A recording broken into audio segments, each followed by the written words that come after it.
in action. Rules that keep things going smoothly and fairly.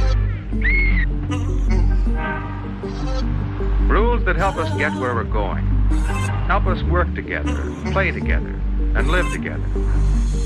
Of course, in small groups, we sometimes get along without rules.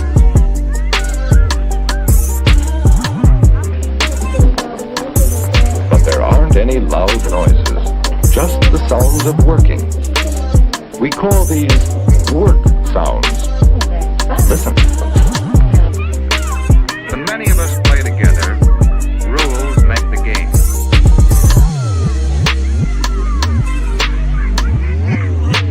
Rules help us play fair with each other, so all can enjoy the game. Rules that apply equally to all. It's up to each one of us to know the rules and follow them. Why do you suppose this room is so quiet? Perhaps we can learn from the teacher. At New York's Madison Square Garden, a city college quintet faces five fast and fancy web boots from the University of Oregon. It's the opening contest of an intersectional doubleheader, and New York draws 2 points worth of first blood. And you know, we have found that knowing when to be quiet is a part of growing up. 16,000 fans watch the boys from the Pacific Coast as they try to stem the onslaught of City College fever. But it's all over when Silverstein shoots off the hardwood, vacates the ball, and the ball game for CCNY 38-36. Because a quiet room helps all of us learn. How do you do it? Well, each of us knows how to work quietly. That's very important. But the evening sports sport is a long way from the locker room. In the second game, a team of Northwestern Wildcats is matched against St. John's University of Brooklyn. The lads from Illinois are off to a springboard start when Bob Coble eases the Helen into the basket to take the lead. Do you think you could walk this quietly? Listen to this work sound. But tribal warfare comes to the gymnasium as the St. John's Indians retaliate with 2 points. From now on, the game is touch and go, with 10 men helping to get it there. A beautiful display of teamwork, and Northwestern gets in the number column with sharpshooting Bob Coble doing the honors.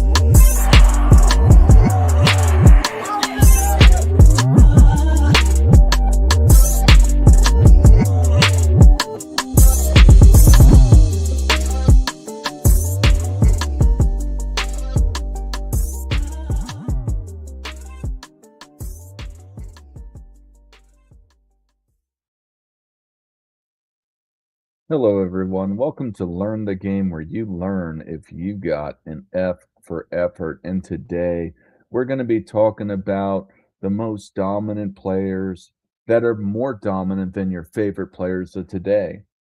First, before we get into that, I just want to thank you guys for joining us today. If you're new to the channel, if this just has popped up on your feed, please subscribe to the channel, like the video, go and look through the rest of the stuff that we've got. We got some fantastic stuff on this channel. We are missing Politicus Rex today. He, like myself, our alternate names are sick and tired. So he is sick and tired today. I am just one of them. Anyway, so as we get into this, I just wanted to talk about something that just really irks me to my core, is when people talk about these great players that are playing today, but completely ignore the accomplishments, the feats, the accolades, and just ignore the history of the game and what happened in the past. When we talk about peak, or when I talk about peak, when I think of it, I think about dominance across time. I think about dominance across a season. And I think there's really a certain amount of characterizations that you can define that by, because dominance means to be commanding, controlling, and prevailing above all others. So you can really only do that within a season when you're facing somebody. Now, otherwise, there are total stats, etc., but that's not really a competition. That's just an accumulation. That's a record. So I'm going to get into this, but I wanted to give you the foundation of where I'm basing off this, and how I'm defining peak in respect to dominance is your average across the entirety of your career that these players that they've had.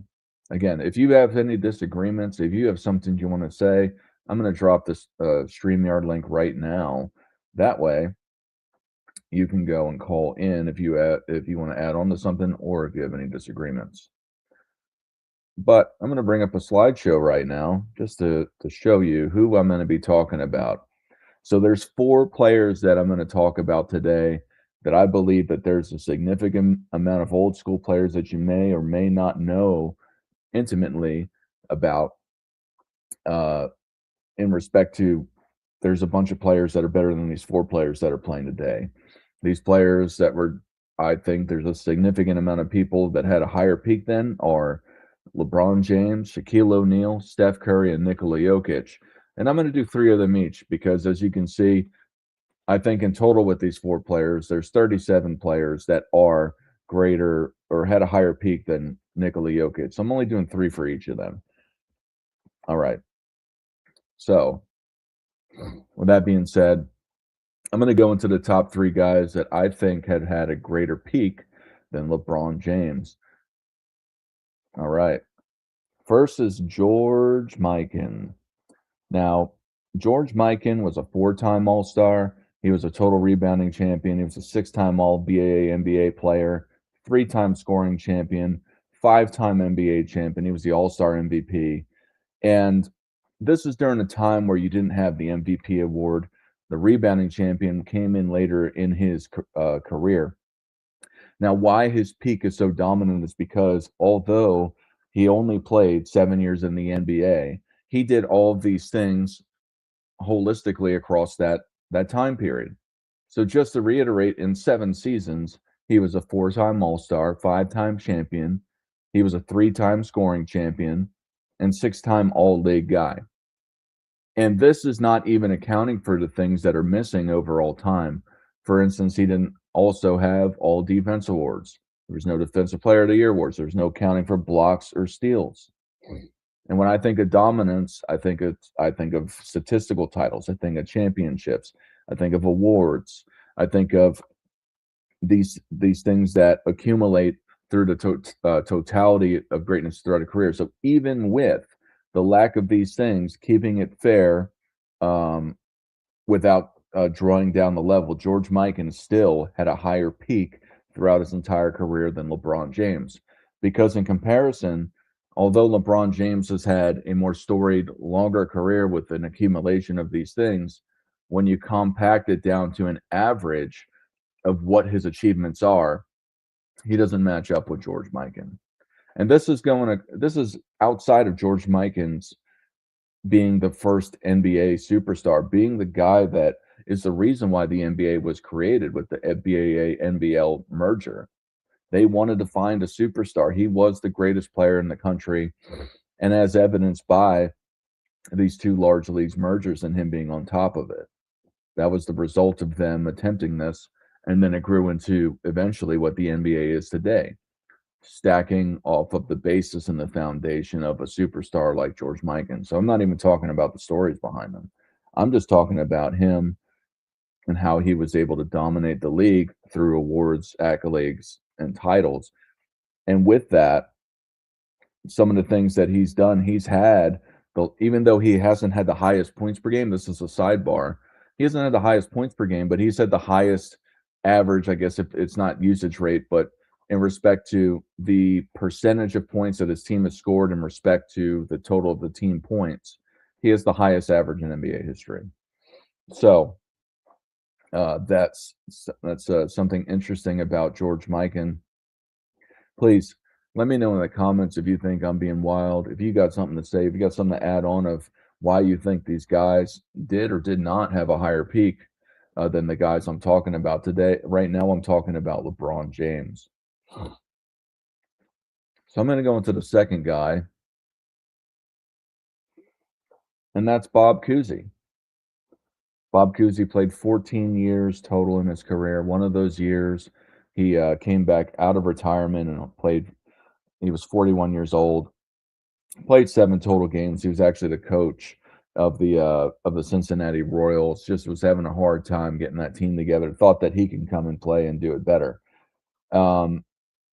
But throughout his career, in 14 years, he was a 13-time All-Star, 6-time NBA champion, 2-time All-Star MVP, 1-time MVP, 12 All-NBA team guy, and he was All-NBA team 10 times out of his 14 years, first team All-NBA. And then he was an 8-time assist champion. He did that 8 times in a row. Now, someone like LeBron James had 2 statistical titles throughout his career. He had a bunch of All-NBAs. He hasn't won as many NBA championships. He's won more MVPs. But what's most important about all these guys is they're doing all these things in the same year. That's dominance. When you're able to compound dominance across a career, it's fantastic. So if you're winning All-NBA first team, you're winning the MVP, you're winning the All-Star, you're winning the championship, that's more dominant than having one that's longer or has more accumulation in that one category. Or that's how I look at it. I don't really see how that's really debatable. What's up, man? How you doing? You think Bob Cousy's more dominant than LeBron James all time? And plus, if anyone's interested that's watching, please call in. Give me some pushback or agree with me. Either way, I want to hear what you guys got to say. All right, basketball historian says Bob Cousy was more dominant than LeBron James. I agree. Very much so. All right. And this is outside of Bob Cousy in his greatness of his peak of just being absolutely dominant with the flashy passes, which transcended time. Yep. And then basketball historian says Bob Cousy is more skilled than LeBron. I think that's an argument too. I mean, as a scorer, as a passer, as a rebounder, as a point guard, Bob Cousy was often a top 3 point guard rebounder in the league. If I'm not mistaken, he was second to Tom Gola many years. Tom Gola is known as just guard. Tom Gola is known as one of the greatest guard rebounders of all time. So Bob Cousy was right behind him many years in respect to rebounding, even though he was a 6-foot tall guard. He's got a strong capacity for the entirety of the game. And again, this is the same thing with George Mikan. There's a lot of these things that weren't accounted for that we can't even incorporate. Steals and blocks for one of them amongst the all-defense teams and defensive player of the year. Now, a lot of the stories won't say that Bob Cousy would have won defensive player of the year or any of those all-defense teams. However, maybe he could have won some steals titles. Who knows? It wasn't being accounted for. All right, the last guy. And we're talk about who was more dominant than LeBron James, and that's William Felton Russell. Bill Russell, I like to say he's my grandfather, look a ton alike.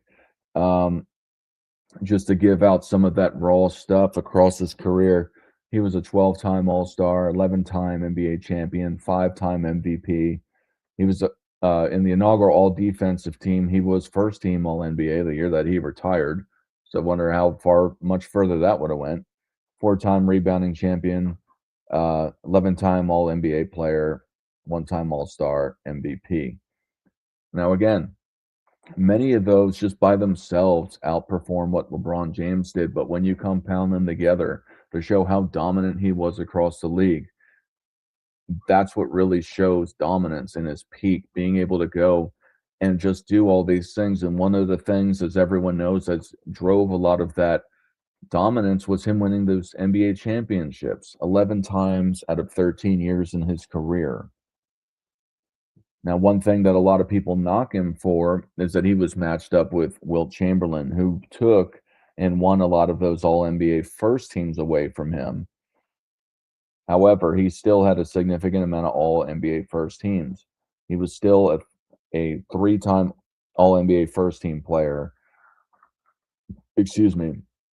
out of those 11 times. And either way, it's still the second most. It's still dominance is accounted for as being, as an award, being dominant as being one of the greatest players in the NBA at the time.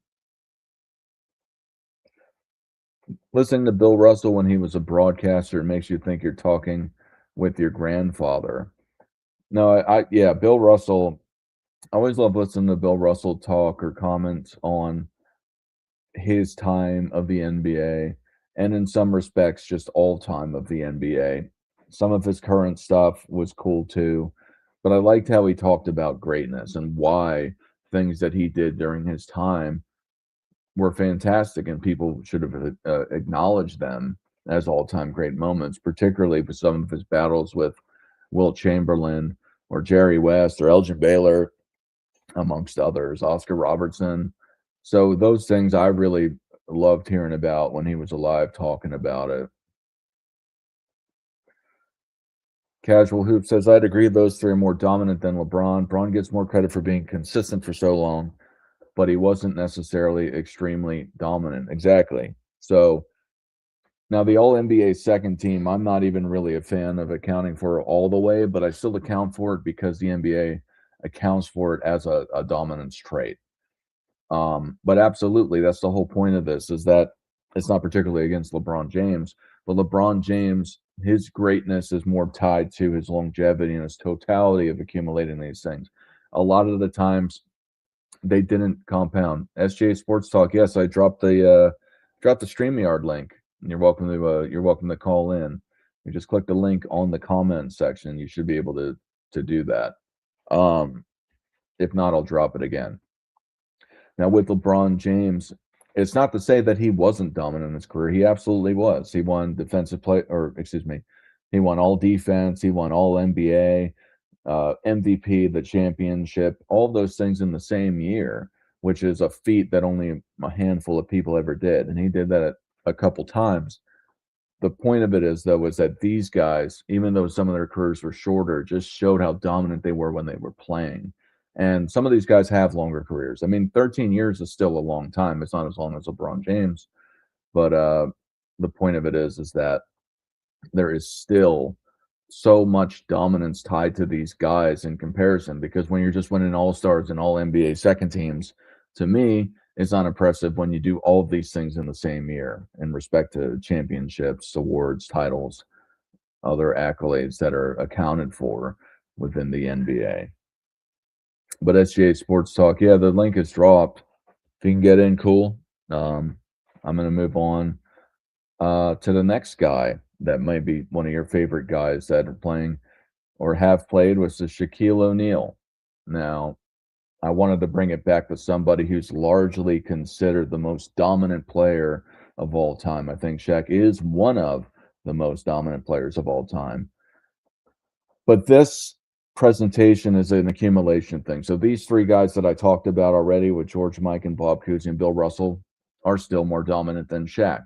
These next three guys are also, in addition, more dominant than Shaq and fall past the LeBron being they're less dominant than LeBron. So let's see. Bob Pettit. All right. So Bob Pettit was an 11-time All-Star, total rebounding champion, 11-time All-NBA player, 4-time All-Star MVP. That's tied for first with Kobe Bryant. Now, that's something a lot of people don't want to talk about, is just his dominance within the greatest of the great games that occur. Now, everyone typically acknowledges that the All-Star game has cooled down a little bit. Some people blame LeBron James or other players for having to become more of a gimmick or a show that really they don't account for they're not as competitive as they used to be. But Bob Pettit reeled, particularly in that game. He wanted to be the best of the best if you watch some of the interviews surrounding him. Also, he was a 2-time scoring champion. He was an NBA champion, and he was a 2-time MVP. Now, he was an MVP over guys like Bob Cousy, Bill Russell, amongst other all great players. And during this time, he was known for his even though he was a finesse player, he's one of the guys that are known for, being one of the first weightlifters within the NBA. A very strong guy. His game particularly didn't fall under the basket as typically as a lot of these other guys. However, he was dominant as the things that I talked about. Every season in the NBA, including his rookie season, with exception to his final season, he was an All-NBA first-team player. His rookie season, as he won Rookie of the Year, All-NBA first-team player. His last season, he still won the All-NBA award, except it was second team. It's just something. And again, this is not accounting for blocks and steals. Now, he probably wouldn't have won those awards, but at the same, or maybe he would have in 1955 and 1956. Probably the rest of them, just as at least reputation talks about, and he might not have gotten that. But he may have won some all defense awards. He might have even been more dominant. Again, we don't even know. This is just accounting for what they had. And when you compare it to the same awards that they had more access to in the future, to include Shaquille O'Neal and others that I'm going to talk about, Bob Pettit was able to have a higher aspect of achieving these awards with the compounding characteristics to it to further exasperate dominance versus somebody like Shaquille O'Neal. All right, let's see some comments. I see some racist comments. I believe the physicality of the game is the reason why these guys from the 50s and 60s didn't play as long as the modern players. I think that is a large aspect of it. Going back to a guy that I talked about earlier, George Mikan, he reportedly broke over 100 bones in his body. SGIC backstage, I'm going to let you on in a second. I'm just going to finish this real fast and go through these comments. So, yes, so somebody like George Mikan absolutely destroyed his body. There's sports medicine, in contrast to today, where if you tear a knee, I'm not saying this is the case with Bob Pettit, you tear a knee or ACL, MCL, etc., you're not getting back out there. You're done. Your Achilles, you're done. Your career is virtually over, amongst any other sorts of things like that. And then just the shoes, just other aspects to training. It was different. Sports science, nutrition. It's not that these things didn't have an idea and these guys were cavemen or anything like that, but they've taken it to this next level of just focusing in on some of these things to really just get past it. Bob Pettit was dominant. That white boy ball that don't count. Pettit ain't like us. All right. The problem a lot of these people have with dominance in terms of Shaq, they confuse physical dominance with individual dominance, so they conflate the two. Yes, absolutely. Just because Shaq was a big bully and got away with every offensive foul in the world doesn't mean that he was individually dominant as accounted for by the NBA. Yes, he won scoring titles, and that's great. He was dominant in his own right, but when you compare it to other guys like Bob Pettit and others, he had the great finals run. He had a great finals run, but that's 1 year. I'm taking for dominance over a career and putting it on average, and that's how I make the idea of peak. When your whole career is high, then in comparison to somebody like LeBron James or Shaq, where they have a lot of down years, this is what I'm talking about, the average height of the peak, because that's on average your career. How high were you? Were you just on top of the league the entire time? The guys I'm talking about were. All right. Joel Embiid is a higher peak than anyone that crossed the screen, if we're being honest. I wish, as an NBA or a 76ers fan. That's true, basketball historian, as well as the training medicinal comes improvements since then. Yep. Will Bob Pettit and George Mikan couldn't get away with lowering their shoulder and bull bears? Exactly, in respect to Shaq. And even with and it's very much talked about with Will Chamberlain not being able to do those things. Just running through these because I want SGA to come up here and give his opinion. If Will, Bob Pettit and George Mikan bulldoze their way to the basket in their day, they would be called for offensive fouls. Absolutely. SGA Sports Talk, welcome. How are you, sir? I'm doing good. How you doing? Great. Did you have a comment or question or what did you Uh, what would you talk about? so I want to say, so Steph Curry was part of the 75th anniversary team. You know, all the people that, if you look at all the people in this, from this, all the people who made it on the 75th anniversary team, there's a lot of great names out there on the team, on that squad. You know, you got Allen Iverson on that squad. You got Kevin Durant on that squad. You got Wemby on that squad. Um, what are your thoughts on all the people on the 75th anniversary team? All the people that made it. I know it's a massive honor to be on, to wear that blue, that dark blue blazer, and be recognized by everybody. Yeah, I think the 75th anniversary team I don't think Wemby was on the 75th anniversary team, but that's besides the point. I think it's a great honor to reach that, and I think that often describes your dominance in one capacity or the other, but ultimately your impact on the game. And I think dominance is one of those things, is talking about the impact on the game, particularly on the court. Now, the top 75 players are all pretty much strictly more so about their impact on the game versus other things to get into the Hall of Fame. But but to talk about the dominance aspect of it, all of those players were dominant in one way or another. So even the guys like Sam Jones, or Casey Jones, or a lot of the teammates of Bill Russell that people say, oh, these guys were Hall of Famers. The reason why they're Hall of Famers is because they won, 7, 8.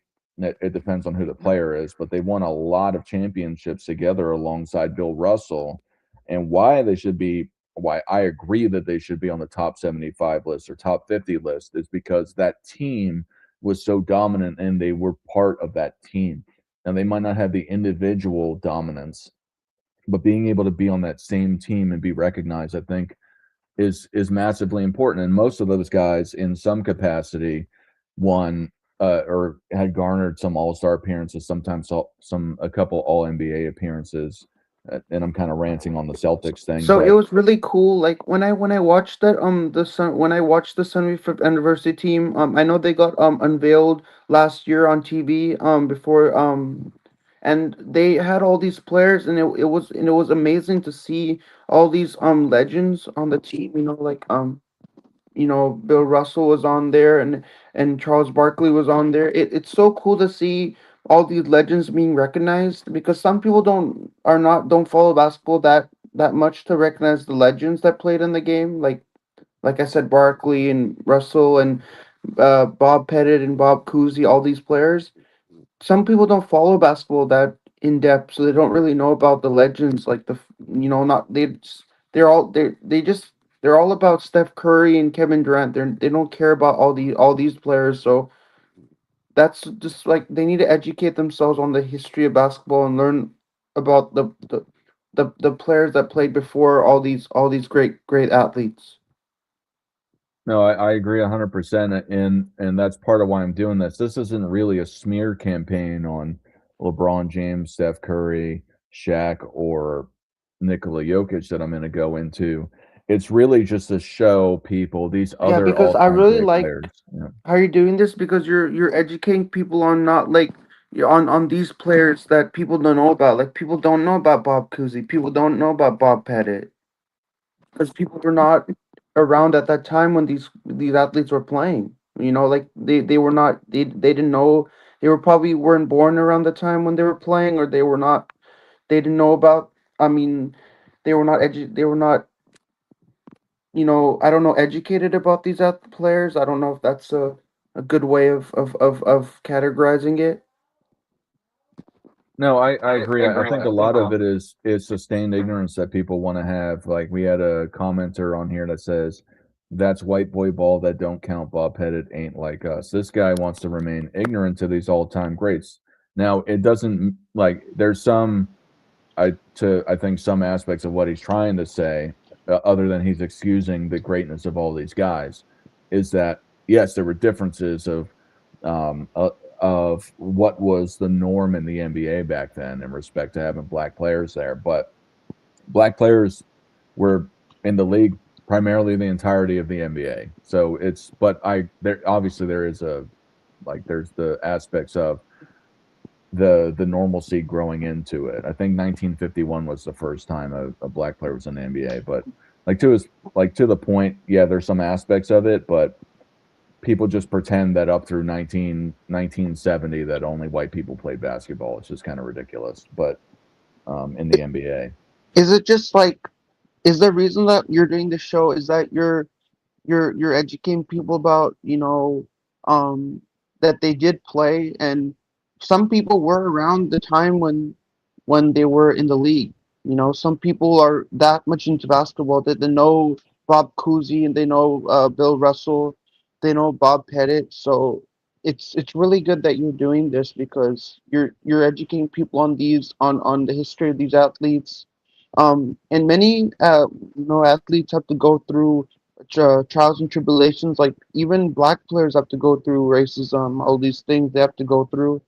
It's tough in their career. Maybe they had some story in their career that really hindered everything, and now they really want to put that aside and just focus on what they love, and forget about all the political sides of it, all the racism side of it, everything, and kind of leave that aside and just play basketball and don't worry about what happened, because that happens with all these athletes. They're going through all these their problems in life. They're going through stuff, and just they got to get over it. Yeah, everyone's got their trials and tribulations, and especially back during the civil rights and pre-civil rights movement with a lot of these guys. I mean, some of the Bill Russell stories are horrendous, where people broke in his house and put poop in his bed and all that kind of stuff. Like it's ridiculous.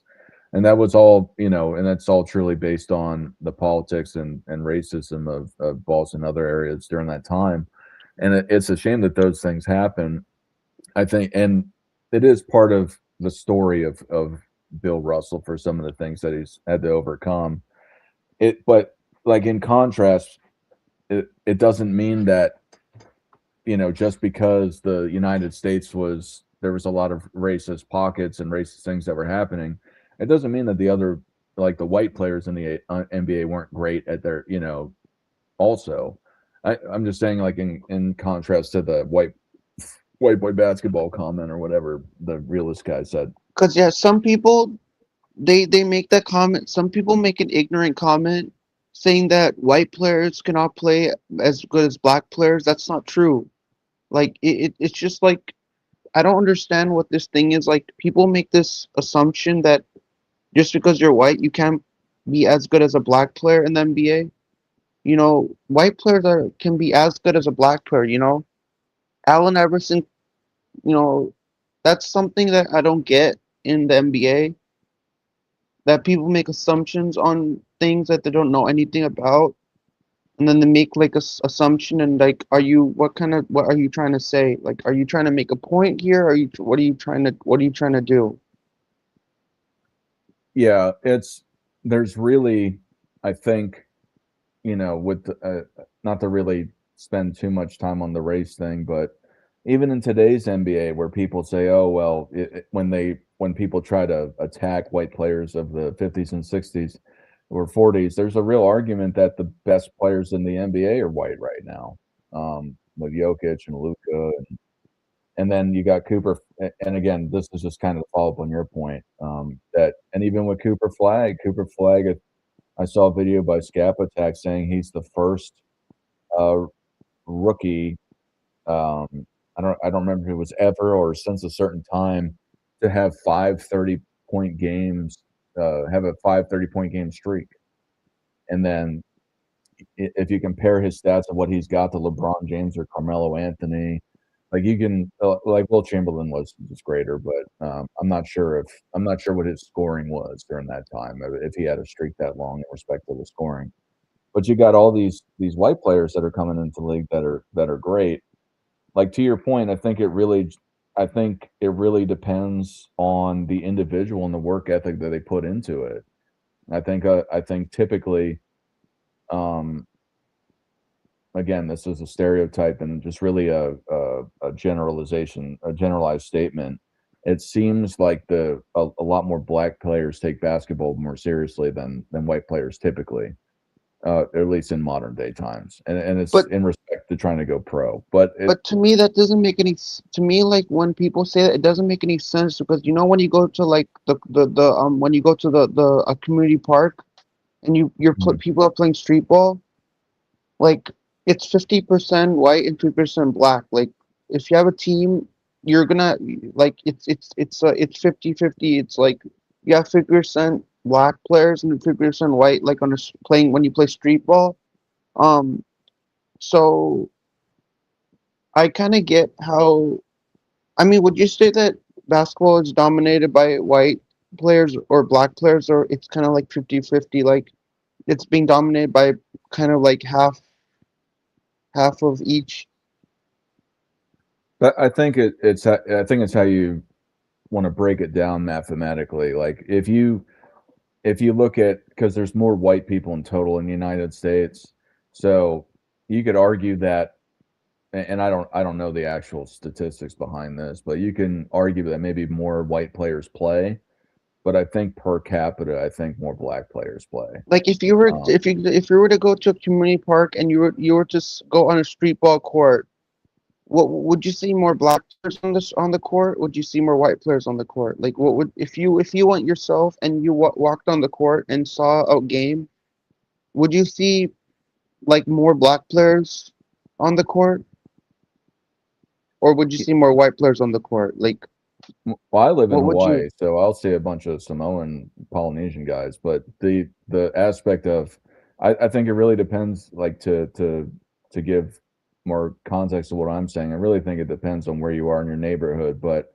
um, I think white people typically play casual basketball less than black people, um, like per capita, like not Like, like there might be more because there's more white people in the United States, but I think per capita, I think black people play casual basketball more. I mean, when you say like when in terms of when it comes to in terms of being competitive, would you say that both like both of them are equally competitive? Like I know white players can be as competitive as black players, and black players can be as competitive as white players. Like you know how they play, their style of game, how they play. Yeah, yeah. So absolutely, I'm not saying white people or white players are worse than black players. I think, and again, this is stereotypical. This isn't across the board, but I think most players in the NBA um, are more picked for their athleticism versus their skill set. I think we're really talking like a really kind of complicated thing where it's like, why do people want to get into the NBA? What does the NBA look for? And who's actually a better basketball player? I think it's really a nuanced In my conversation. opinion, I think the whole NBA. In my opinion, the whole NBA is like a popularity contest because they're trying to like get like the best players, and some players make it to the NBA and some players get cut. I'm like that is something that is very that befuddles me because like why you picking players that you want? Like some like the NBA says we don't want these players to make it to the NBA, so we're gonna cut these players so they won't make it to the team. And some players make it on the team, so I'm like that. You know, some in a contrast, it is kind of like a popularity contest, really, because some players think that they don't have the skills and qualities to make it to the NBA, so they go to the G League, which is like the minor league team, and then they play in the G League, which is like they prove themselves in the G League and prove to the coaches that they can be promoted up to the to the like the professional leagues.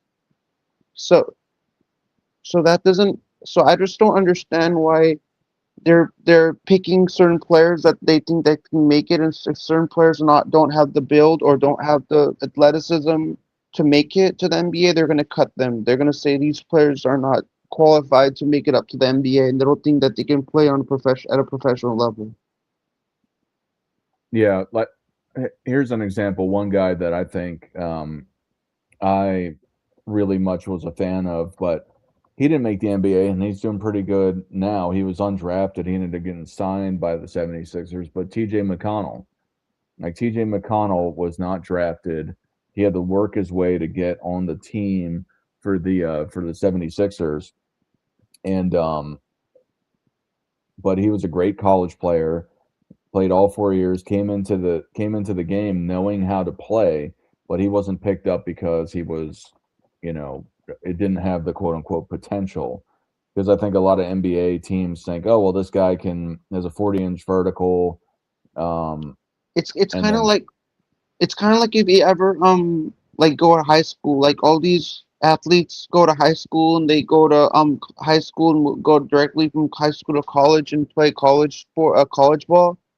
So it's just like in high school. Like, for example, if you're trying out for your football team or your baseball team in high school, and then they don't think that you have the qualifications to make it onto the team, and they don't think that you can be a good player on the team. They won't take you, so you get cut. So most of the high school athletes who try and make it onto their team, they get cut from their team because they, you know, the coach doesn't think that you're gonna be fit on our squad. Like, because he doesn't think you're the right fit. You're the right fit. So, because I tried out for my high school baseball team, and I got cut because they I don't know if they didn't want me, or they don't think I was the right fit for their team. So, that's what happens with all these athletes. They get really dejected when they get cut from the team, and they don't make the team, and they're all like very, very heartbroken because they didn't I make think the that team. I do think that is part of it. What do you think about this that Basketball Historian wrote? And he said it's funny they make of guys like Bird, Jerry West, and Bob Cousy, but they're promoting Jokic as the greatest center ever. I think he's saying make fun of guys. What do you think about that in respect to the modern day players, um, and the modern day media? How they'll go and just ignore guys like Bird, West, and Cousy, but now For Jokic me, is the greatest for center. me, I kind of think that's kind of screwed up, really, to make that comment. I kind of don't agree with it. Like I agree 50%. I agree with that comment, and 50% I don't. But see, this is a problem with people in the chat. People want to be like they know what they're talking about, and then people are gonna post some kind of disgraceful comment like that, and then it's gonna spark a lot of reactions from everybody, because everybody's gonna be like, "Why would you say that? Do you know what you're talking about? Do you really know anything about basketball?" Because somebody who knows about basketball would not say anything like that. I mean, like, I wouldn't even say that for myself. If I know basketball so much, I wouldn't even post anything like that. So I would not say that, because if I said that in the chat and I somebody saw that comment, I would receive a lot of flack for that comment. It would not look really good on my side, realizing that I'm such a big sports guy. I know everything about all the different sports. If I said that, I would get a lot of negative reactions from other people in the chat. People would come after me and say, "Why would you say that? Do you know basketball?" So some people just don't know the sport, and they're just trying to be all smart and everything and put in the chat, and just- I don't know what those people are trying to prove to themselves that they Yeah, I know. think it, Because some people don't know basketball, then they try and be all smart and make a comment that's unrelated to anything and the comment is just completely, you know, I don't like what those people do. It's just, I I think he mean, was if talking somebody about. knows about basketball, they would not say that in the chat. They would not have any balls to say that in the chat. They would just kind of stay away from that. Even posting that in the chat would kind of be a red flag. Yeah, I think he was just talking about generic media where you got guys like JJ Redick just being dismissive of guys like Kuzi, calling See, guys during that time plumbers. this is why I really like that you're talking about Bob Pettit and Bob Cousy and all these on Bill Russell and all these other players. So I really like that you're showing love to all these players, because you're showing that these players did play, and they do matter. Like they're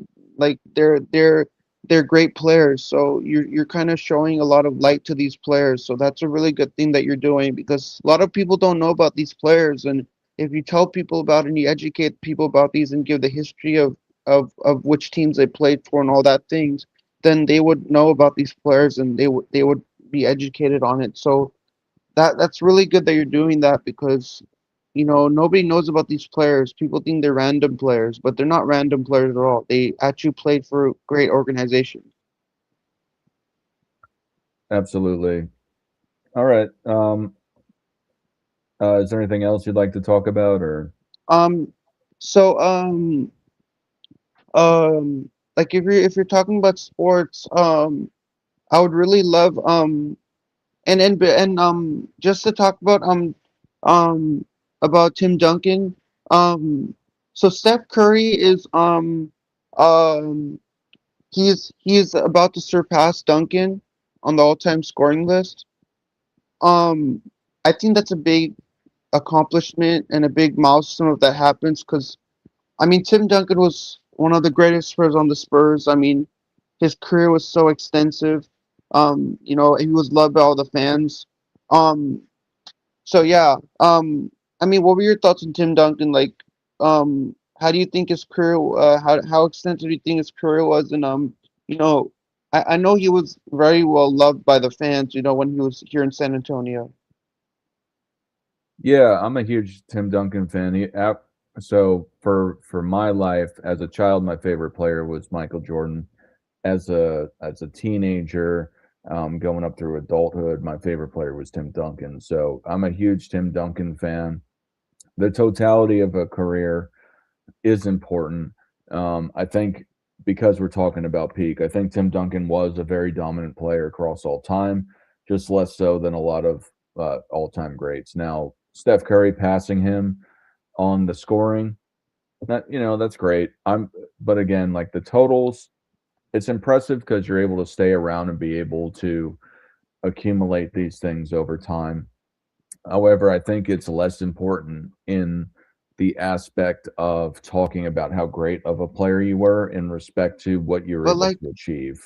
if Stephen Curry is like on the verge of passing Duncan. I mean, that would be a really good milestone for him, because Steph Curry is one of the greatest players in the Warriors. I mean, he's a Bay Area icon. Everybody in the Bay Area knows him. So it's always beautiful to see when you see a Bay Area icon surpass an icon like Tim Duncan. Because he's surpassed everything. Curry has broken you know every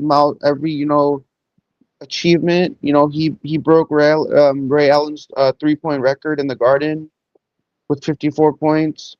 Um, and then you know that was probably one of my greatest moments as being a Warriors fan.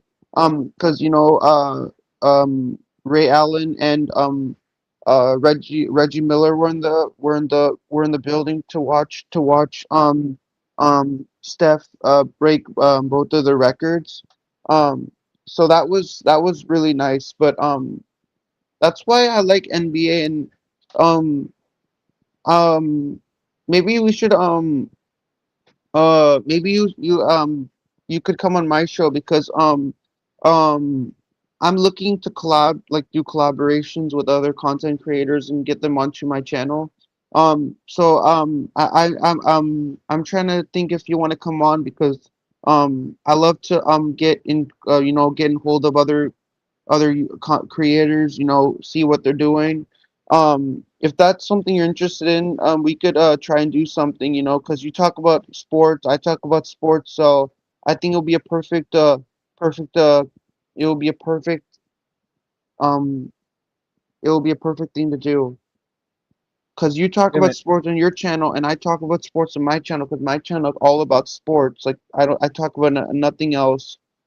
Um, so I would love to have you on my channel if that's something you would like to consider.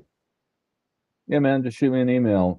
If it makes sense, we can make it happen. But shoot me Because an email. Shoot me on I my was thinking channel. about, I was thinking, the NBA draft is gonna be coming up um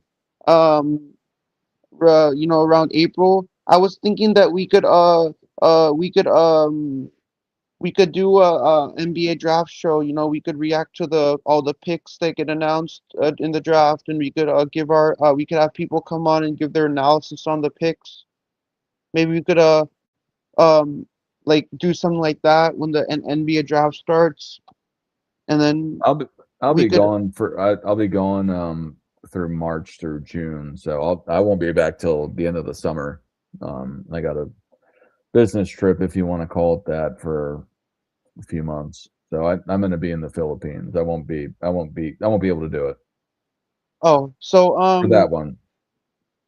uh, if you can do that, Just shoot me an email about what you want to collaborate on. I'm sure people want to so hear more about this stuff. on the show, are you gonna talk about Steph Curry and all the other players, Tim Duncan and all the other current players, or are you gonna talk mix it up and talk about different players on the show? Yeah, I'm about to talk about Tim Duncan, about why he had a greater peak than Shaq, and then somebody else, and then I'm going to talk about the guys who had a greater peak than Steph Curry next. So are you're gonna bring up Steph Curry on here? I am, about how people had a greater peak than him. Yeah. Oh, so so are you gonna are you gonna pull him up on the show, or are you gonna like, is he not gonna be part like discussed as part of the players that you're talking about? No, he is. He is. I'm going to say other people are greater than him, because the show's about these players are greater than your favorite players, and I'm focusing the favorite players on current players. Is it fine if I could stay on, or do you want to carry on with the show? I mean, it's really up to whatever you feel like you want to do. Casual Hoops Head, welcome. So howdy. can I? I'll so let can him I stay? finish and then I'll start. So can I stay on the panel if that's fine with you? I mean, Sure. Yeah. I'll stay Let's on. let Casual Hoops Head. Okay. So I'll let you finish on the Duncan point, but I'll see what you have to say. But I'm not sure if I agree with Duncan, but we'll see. Okay. Yeah. So, all right, I'll go through my thing.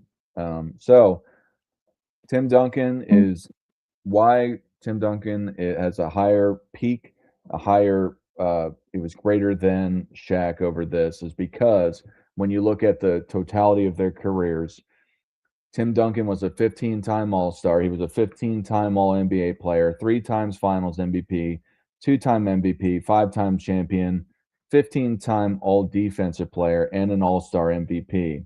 Now, when you compare that to somebody like Shaq, really what puts him over the edge is that he being Shaq, did not have nearly the amount of all-defensive teams. Tim Duncan, on the sidebar, has the most all-time for total. So when you compound all these things with Tim Duncan having more MVPs, he's got one less Finals MVP, but he's got the All-NBA, the All-Defense, he's got the championships, he's got more MVPs.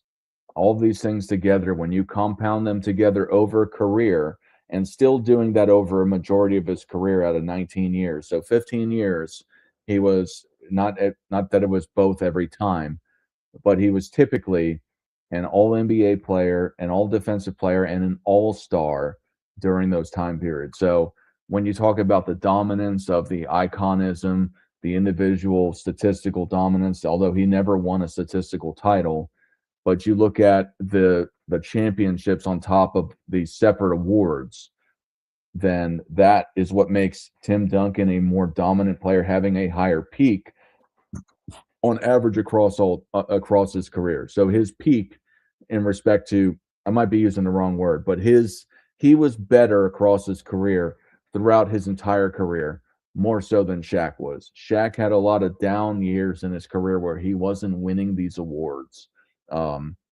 particularly on the trail end with the Cavaliers, some of the Suns years, the Celtics.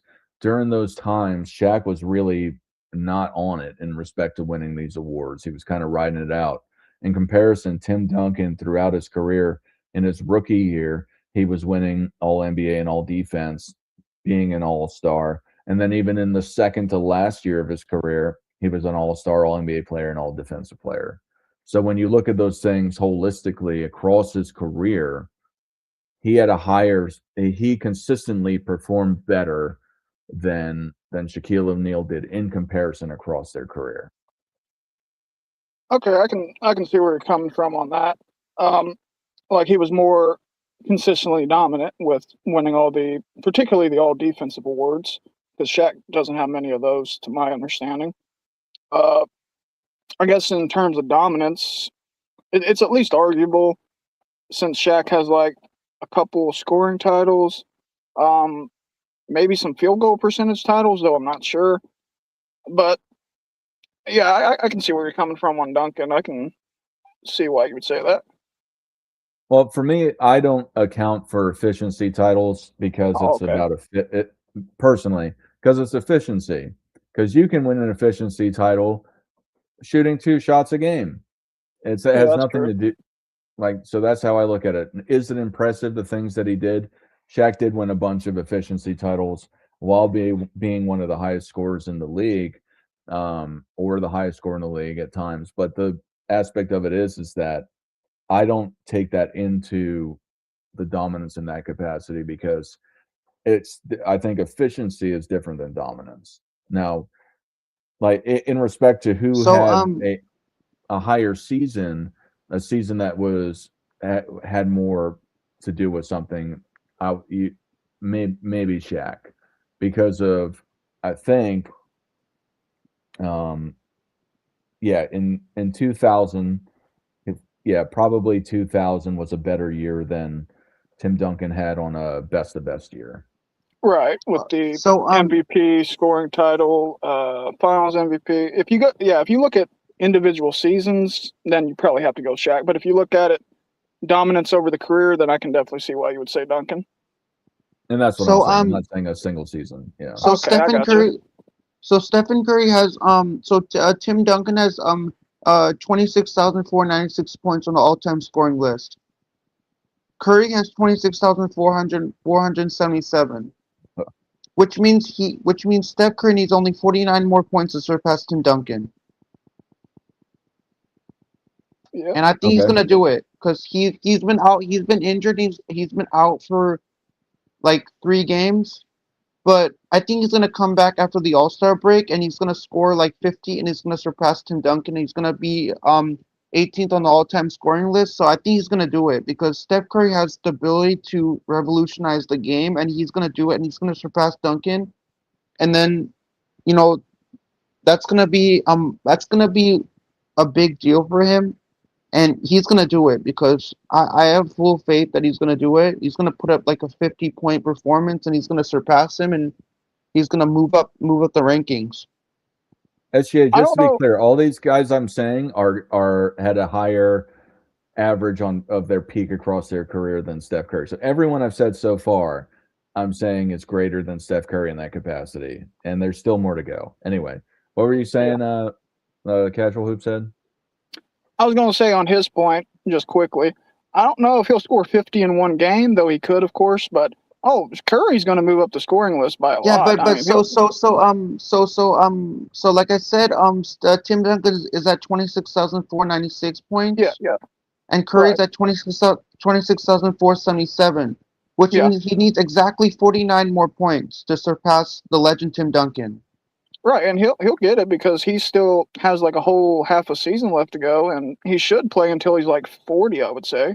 So he could get close to top 10, really. That's why that's why as a Warriors fan, that's why I knew Steph was gonna do it, but he wasn't gonna do it in one game. He was gonna do it in two separate games. So he's gonna do it in one game, and then because I thought he was gonna get it in one game, but that wasn't happening. So he got it and he did in one game. And he's probably going to do it against the Celtics after they come back from the NBA All-Star break. Okay. SGA, so let's turn this into, is this guy greater than Steph Curry? Because you are loving this Steph Curry talk. Is Hakeem Olajuwon, in your opinion, had a higher career average of his greatness than Steph Curry?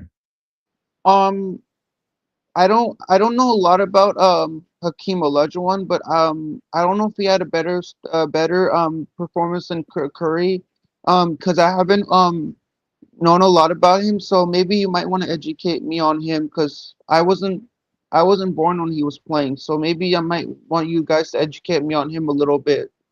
I mean, I know him a lot, but I don't know if he was better than Steph Curry. I'm not really sure about that. I would have to do more research on that and get back to you on that point. Okay, well, Hakeem Olajuwon was a 12-time All-Star. He played 18 years in the NBA. He was a 3-time block champion. I'm just reading the raw things here. 12. He was a 12 All-NBA first team. I believe that's more than Steph Curry. He was a 2-time Finals MVP. That's more than Steph Curry. 2-time rebounding champion. 2-time NBA champion. A 9-time All-Defensive Player. A 2-time Defensive Player of the Year, and an MVP. Now, with this, why across his career, things that elevate him for his dominance across his career, I think it's particularly his 1994 season, where he's famously won the MVP, Defensive Player of the Year, NBA First Team, All Defense First Team, was an All Star, and then won the NBA championship as well. So I think that across that in the spectrum, because Steph Curry really has got a lot of All NBA awards, but not as much as that. He's got 11 All NBA awards. I think he's got 8. He's got 2 scoring titles. He's a 2-time All-Star MVP, which is interesting, and he's a steals champion. But I think all the things that Hakeem did, I think makes him more dominant across his career, because Steph Curry now this is not to his fault for a lot of this time, but he was a little injury plagued, particularly in his 3rd season. But it was something that they continue to talk about as something they were worried about with him, is that he had bad ankles. Didn't really get out there as much early on. So when Curry surpasses Duncan, the next 3 players that he's gonna be targeting to surpass will be Dominique Wilkins, Oscar Robertson, and then Hakeem Olajuwon, the player that you have up on the screen. Is the total points? Is that the thing that makes him? Yeah, total points. So Is that what makes him more right now dominant? Steph Curry is number 19. After he surpasses Duncan, he'll go to 18. So he's trying to go up to number 1. He's trying to move up all the way up to the rankings to go up to number 1.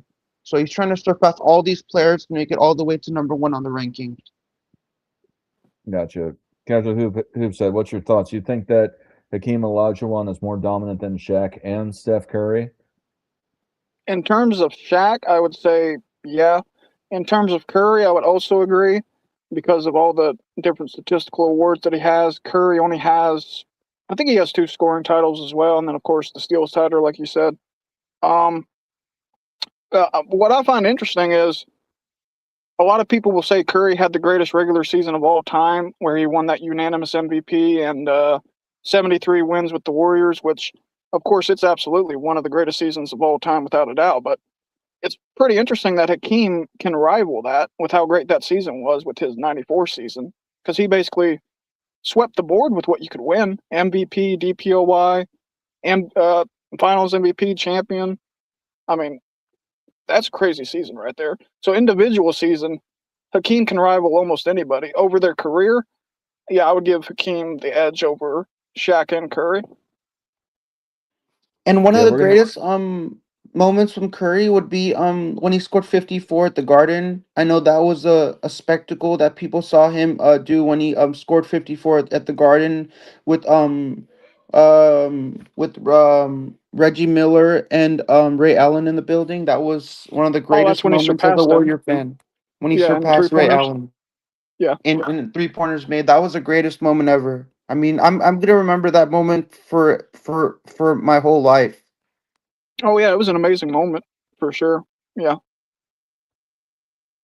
So, SGA, we've got 3 guys that I'm going to make claims at a higher peak on average for their career than Steph Curry. And the first one is similar to Hakeem Olajuwon, with a ridiculous individual season that really gets him over the edge and is arguably the greatest season of all time. I'm going to start off with that guy first, Willis Reed. What do you know about Willis Reed, SGA? Like I said to you, I don't know these players because I was not born around the time that these guys are playing. So it's gonna be very hard for me to contribute and talk about this player because I wasn't born around the time when he was playing. So maybe I'll just stay on and maybe when it comes to a player that I have more like I know more about, then I'll probably speak up and say something about it. But maybe you guys know more about him, so maybe you guys can tell me a little bit more about him because these are kind of players that I mean I wasn't born when he was playing, so maybe you could kind of tell me a little bit about it because maybe I know something about him, but not that much where I can actually say something about it. Alrighty. Well, Willis Reed had a 10-year NBA career, but the season I'm alluding to is the 1970 season. That season, he was the MVP of the year, the All-Star MVP and All-Star, All-NBA first team, was an NBA champion, and then he also was an All-NBA defense first team. Now, this time they didn't have Defensive Player of the Year. However, this is also the season he famously came back in the NBA Finals after having an injury, a leg injury, and having a fantastic Finals performance. Um, if it's, I think it was game 6 of the Finals. Anyway, Casual Hoops Head might know more, might remember it more right off the top of my head. I thought it might have been Game 7, but I'm not sure. Yeah, I wanted to say game 7, but I feel like anyway. But over this guy's career, he was a 7-time All-Star, 5-time All NBA. The two MVPs that I discussed, 2-time NBA champion, 2-time Finals MVP, and the 75th anniversary team, as GSA talked about before. But that has nothing to do with his career. That's a hindsight kind of attribution to how great they were. But what are your thoughts on Willis Reed? Do you think he was more at a higher peak across his career or higher average of capability across his career than Steph Curry? Casual Hoops Um, Head? um, with Willis Reed, I guess I'd be a little more unsure. Similar to SGA, I'm not quite too read up on Willis Reed's career as much as like more recent guys, like 80s and 90s at least. But he certainly has an argument, no doubt, especially with all the stuff you read off. And I don't know how well he was as a shot blocker, but once Wilt was still in the league. Never mind, Wilt probably would have got those blocks titles, but yeah, I mean, he certainly has an argument. All right, SGA. What about that season that I talked about? Do you think that was a dominant season? You think that was something that? Do you think that Steph Curry has a season at least that compares to that? Do you think it's a 2016 season? You think that was better? I think Stephen Curry's 2016 season was better in my opinion. I think that was a better season for Steph Curry. I think he was better on that team with wasn't Kevin Durant and David Lee on that 2016 Warriors roster? No, KD wasn't there in 2016. He came the What next year in 2017. was that so the Stephen Curry was Steph Curry on the 2016 roster but not KD and Kevin Durant and David Lee? Yeah, David Lee left like a long time ago at that point, but yeah, it was Steph Curry, Clay, and Draymond. The big three there, but they didn't get KD yet. I think in 2016. The 2016 Warriors team was way better. Like they had Klay Thompson and Draymond Green and Steph Curry. So people say that the 2016 Warriors team was way better. Like way better. Just in my opinion, I think that was a bit better a year for the Warriors. Alrighty. Well, I got David Robinson, somebody I claim is at a greater peak So average. I have a lot to say about David Robinson. So Alright, I watched the movie get Like it out. Mike. So I watched the movie Like Mike with Calvin Cambridge and Lil Bow Wow. And David Robinson was in that movie. So I mean David Robinson is one of the most iconic Spurs players of all time, legendary athlete. He was dominant.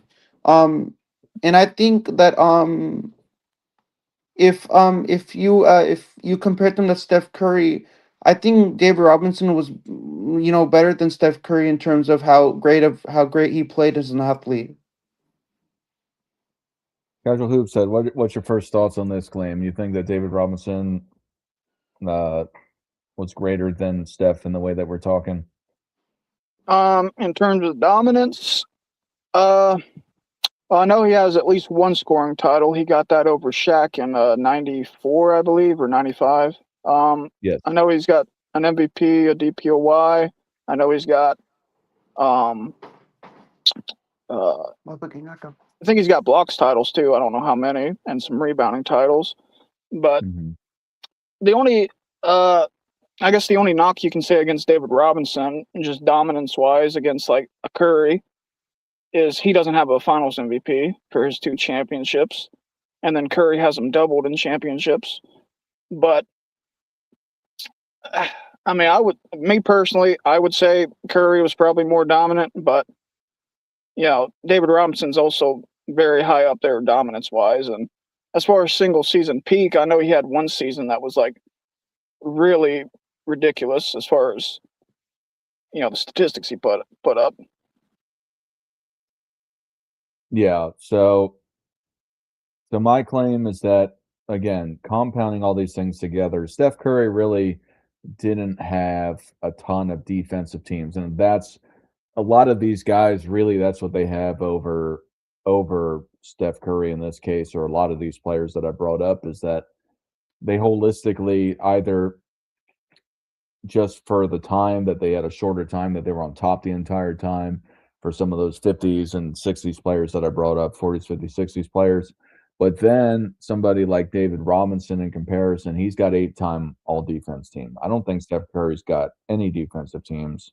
Right. So that just compounds about how great he was, because he's being considered one of the 2 top defensive players in the league for his position-ish. You can argue, well, it's forward, center, maybe it could be up to 6 or 7, but the aspect of is that he's still one of the top defenders and recognized as such, and compounding them with the things that you're talking about. So,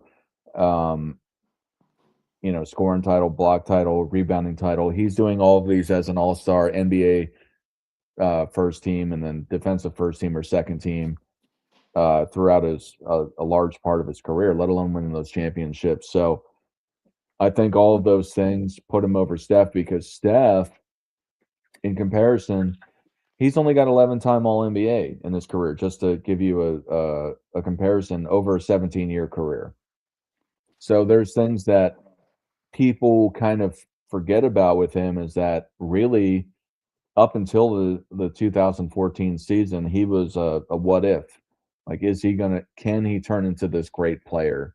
And Right. then it really started switching gears,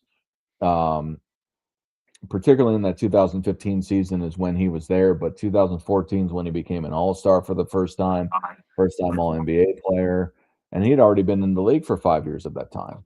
So, and then when I looked what's at up? I recognized David Robinson from the Like Mike movie, which is, that's my one of my favorite sports movies. I mean, if people say I'm putting Like Mike #1 on my list for my top 5 sports movies, I mean, I like that movie, but I remember that scene from Like Mike where Calvin Cambridge, Lil Bow Wow, who's fictional, by the way, he's not a real character, he's just in the movie. He dunks over David Robinson. In the movie Like Mike, I've heard it. I've never seen it, but I yeah, love that you're it's a bringing really this good up. movie, man. You should definitely watch it, man. You're gonna love it, man. It's a good movie, man. Yeah. But yeah, when David Robinson appeared on the screen and you brought David Robinson up, I had to talk about him, like, because when you watch Like Mike and you see him in that movie, then you got a lot of stuff to say about him, because everybody knows David Robinson. Every Yeah. NBA fan has somewhat of idea who David Robinson is and how was he as a player. He was an absolute amazing athlete. He was a dominant two-way center. He had defensive prowess, man. Like he had a lot of accolades under his name. He was just a legend.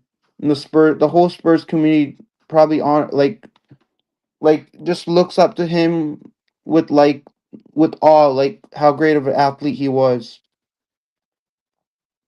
The aircraft carrier says Steph is not a defensive player. Yes, but I'm talking holistically as a dominant player, and that's half of the game is defense ish. Right. However you want to break it up.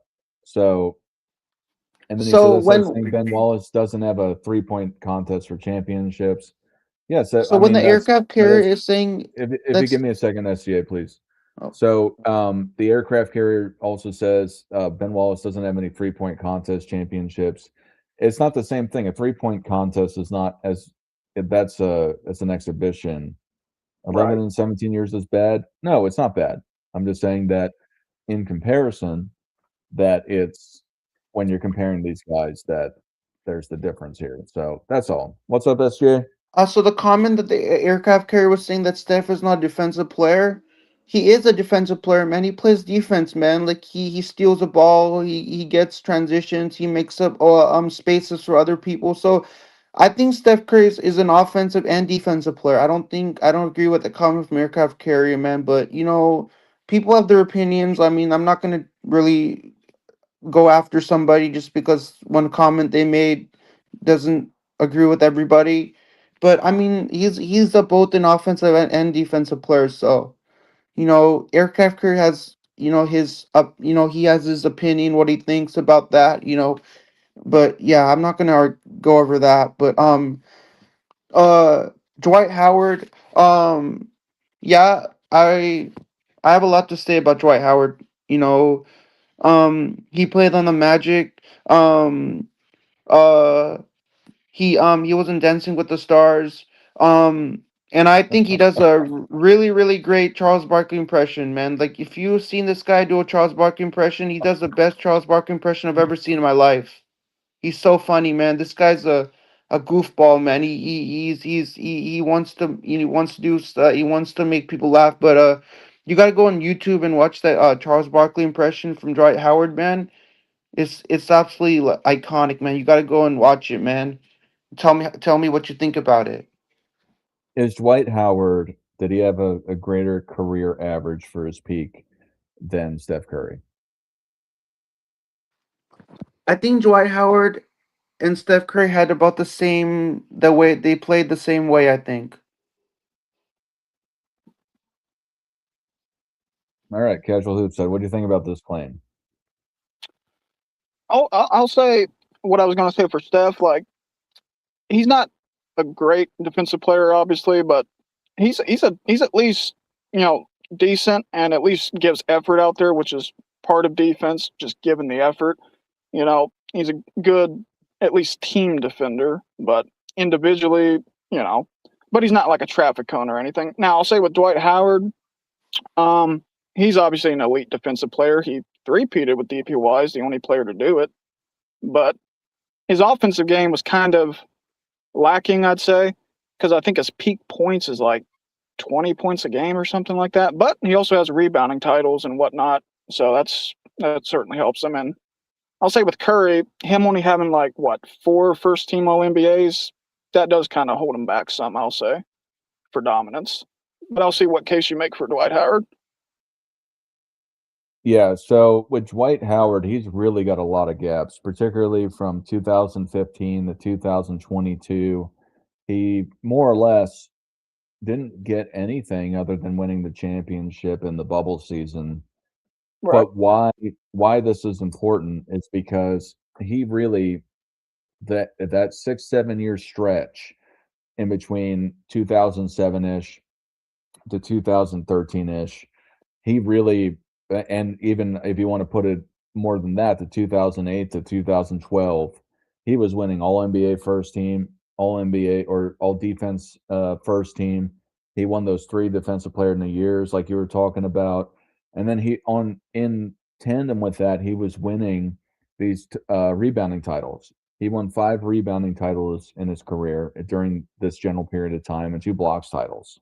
So putting that all together, when you're winning two statistical title awards every year. I forget the number. I think it's something like 23 or 28 players have ever won more than one statistical title in the same season. So I think Dwight Howard is one of 3 or 4 players that ever won more than one once. So I think it's him, Chris Paul, Michael Jordan, Wilt Chamberlain, and there might be a couple other guys. I haven't looked at it in a while, but his peak really in this conversation drags him over the rest of his career. Like he did so much during those few seasons that it drags him even to be greater than Steph Curry for the holistic average of his career. Because you look at Steph Curry, like you said, he's not winning all NBA first teams. He's winning a couple statistical titles. He's winning the championships. He's got a couple MVPs. He's only got one finals MVP. So when you put these things all together, they don't really compound. Dwight Howard, when he was playing and he was on top, all of that compounds so large because he's doing almost everything you can do outside of during that time when the championship and the finals MVP and a couple of statistical titles in the MVP.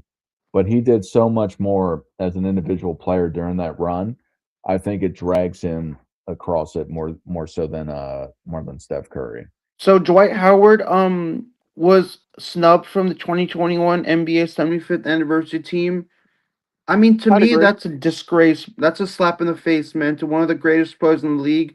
Not having him in the excluding him from the NBA 75th anniversary team. Dude, that's like wrong every level, man. Like every level, that's 100% wrong. Like you excluding him from with all these great players, Steph Curry and Kevin Durant and Giannis and Bill Russell and Bob Cousy and all these great players, and including him from the 75th anniversary team is wrong in every level, man. Like that's unacceptable. Joel Embiid not making the All-Star game. That's how disgraceful that is to not have Dwight Howard get excluded from the 75th anniversary team. I mean, it's wrong in every level. It's just not. It's unacceptable. Dwight Howard is one of the greatest centers in the NBA right now, and you're excluding him from the 75th anniversary team. Like, what does the NBA think they're doing? This is why I think the NBA is a popularity contest, because you're excluding players that should make it to the 75th anniversary team, and then you exclude them and they don't make it on the team. I'm like, they should investigate this, and the NBA should investigate this if this happens again. I'll say this: he absolutely should have made it over Damian Lillard. And it was absolutely without a doubt. disgraceful. Why would you exclude this player from? Why would you exclude him from not making the 75th anniversary team, which is a big, it's an honor to be recognized on all these wonderful athletes who have played the great sport that we know and that everybody knows and loves. And I agree with Aircraft Carrier on that one comment. I mean, he was terrifically dominant as a defensive center. I mean, especially in the modern era, like, Who did you say he should have gotten a spot over? Definitely over Damian Lillard and arguably even Anthony Davis. And when I went online to look at the 75th anniversary team players who made it on the team, Dwight Howard was not even mentioned in that list.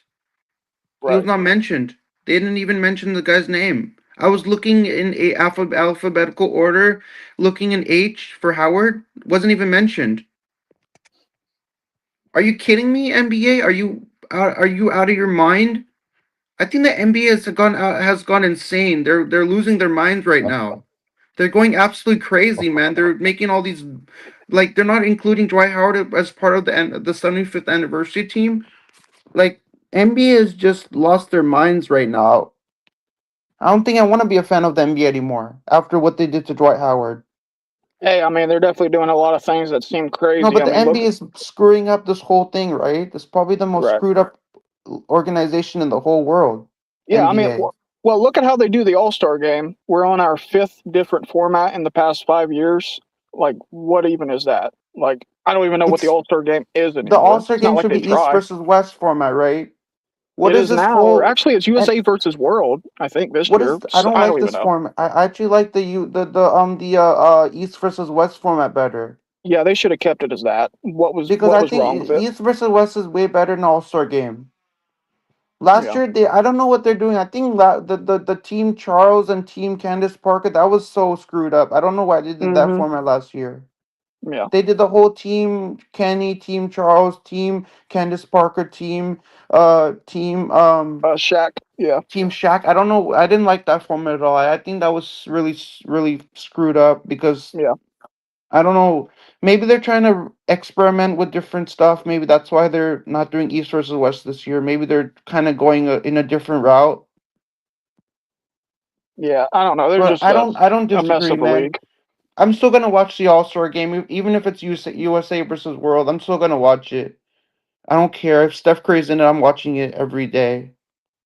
I'll So you say got like the NBA. I'm This is the last thing I'll say, but like even with the anniversary teams, look what they did with the original 50 team. They put Shaq in, who had like no merit being in the 50th team. They was basically doing it because he'll be great one day. Essentially, that's all I'll say. what do you guys think about Jokic? Do you think he's one of the most had one of the most dominant careers? I'll say in the this. sport of all time. I'll say this. I know you're going to come from a defensive aspect, probably with some of these players, which is absolutely fair, especially for a center, where that matters probably the most for all the positions. But 37 players is interesting. That's all I'll say. But we'll see the three guys you bring up, and yeah. What about you, GSA or SGA? What do you think about Jokic?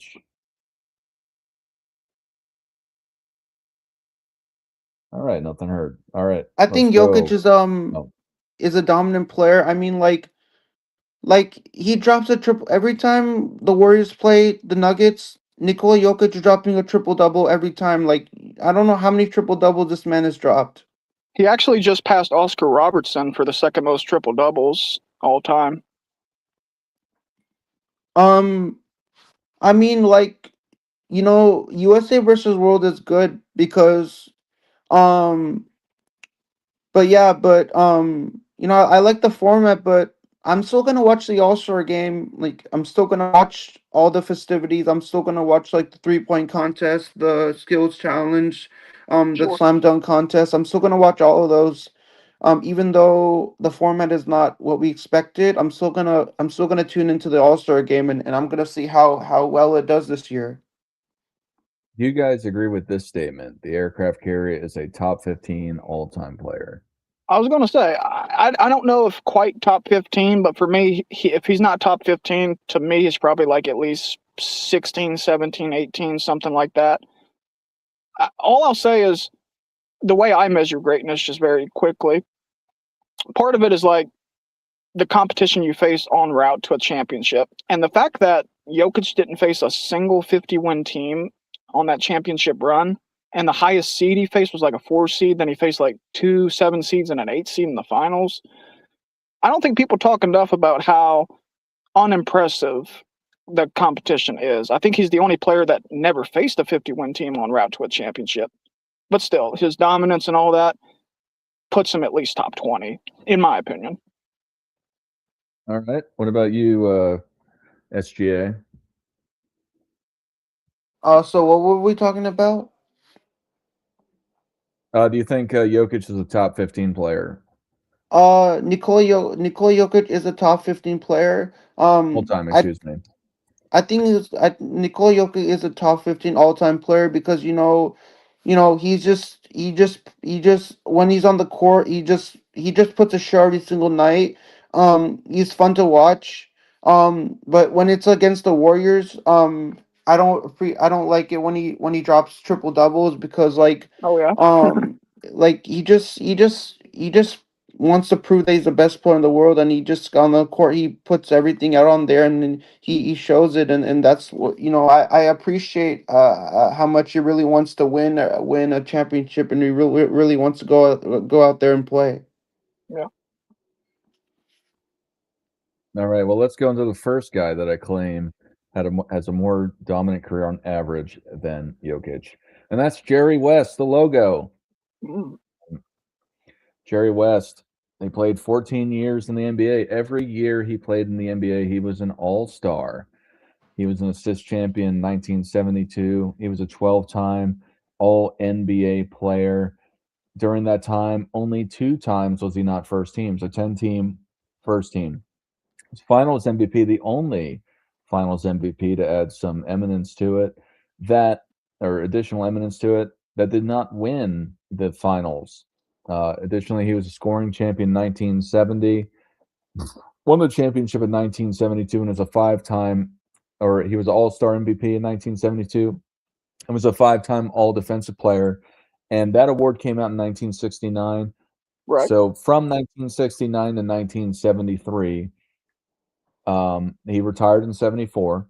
He was 4-time Defensive Player of the Year, or excuse me, 4-time Defensive First Team, and then 1 time he was Defensive Second Team. So the only time that since the award went out that he didn't get the Defensive All Team was 1974, the year that he retired. So in tandem with all of these things, this is not even including steals and blocks titles.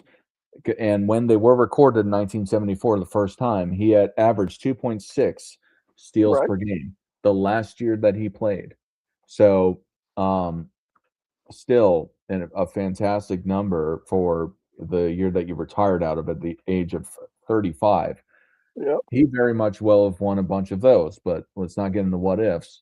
Sure. Him winning all these all-stars, all NBAs, all defensive first teams, especially at the back end of his career, which I think adds a little bit more punch to it, than winning the championship in 1972.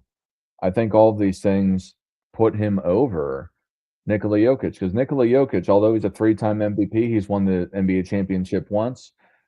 And in comparison, like you had mentioned, Casual Hoops Head, he has no defensive teams that I'm aware of. Right. He's only a 7-time All-NBA player, 7-time All-Star, and he's been in the league for 11 years. So he's gonna, yeah.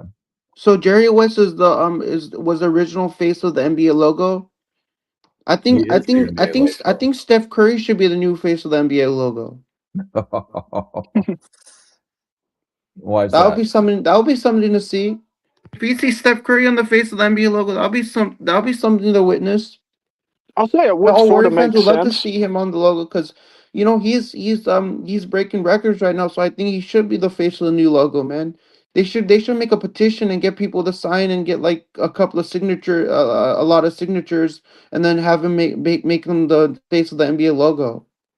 You should start it, man. If you And want then it, we you should get start it. petition like at least 500 signatures to make Steph Curry the new face of the NBA logo. Well, I'd say there probably is a petition somewhere. I just don't know where you would find it. But it would make sense with how he's revolutionized the league, to be honest. It would make sense.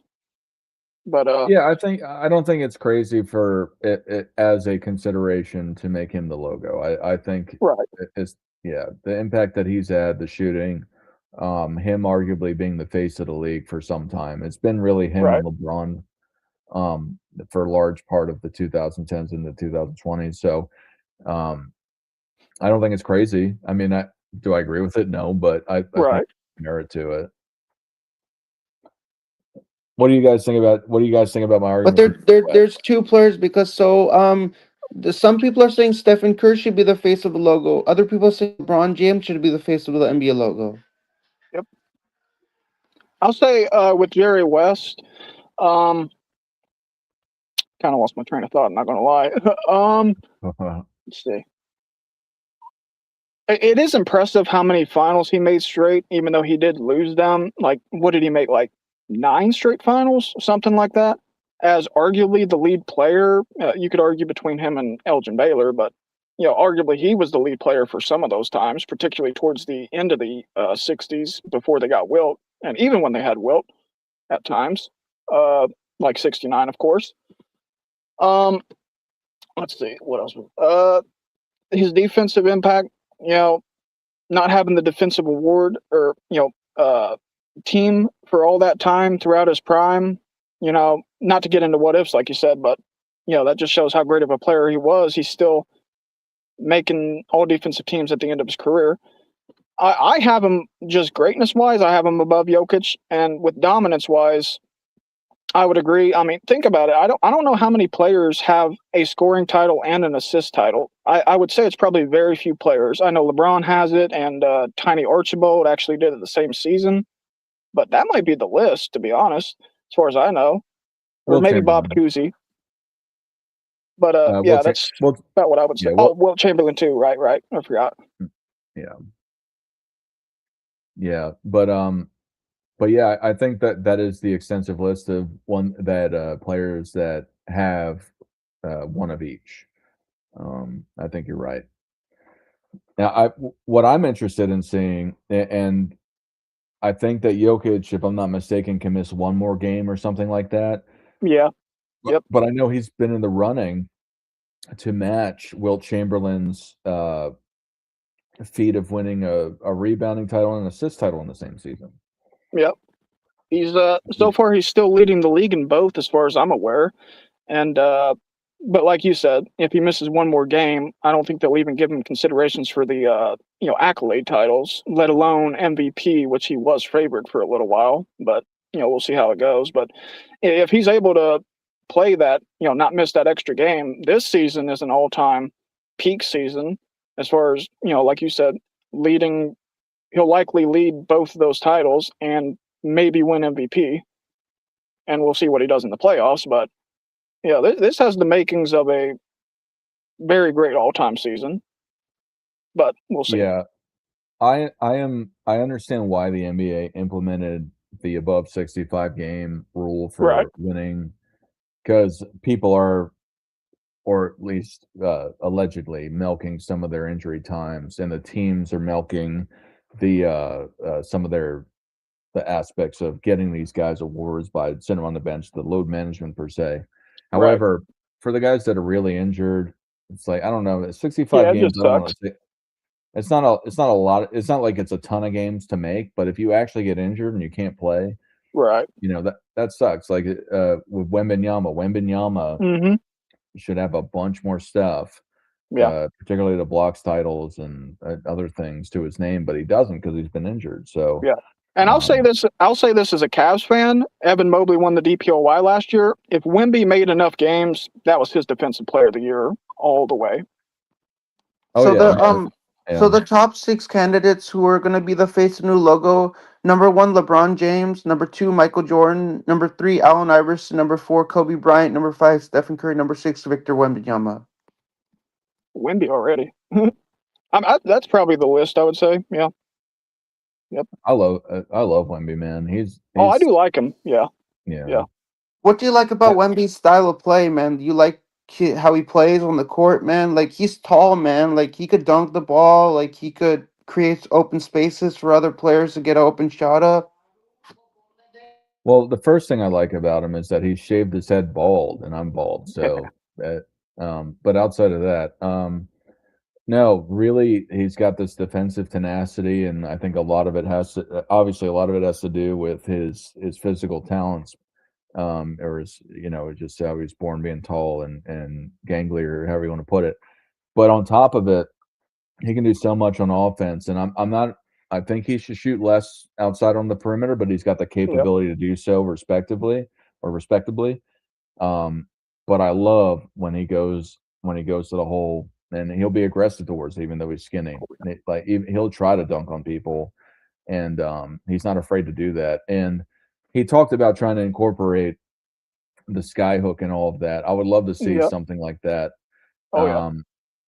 Rex has his opinions about the feasibility of the sky hook in today's NBA.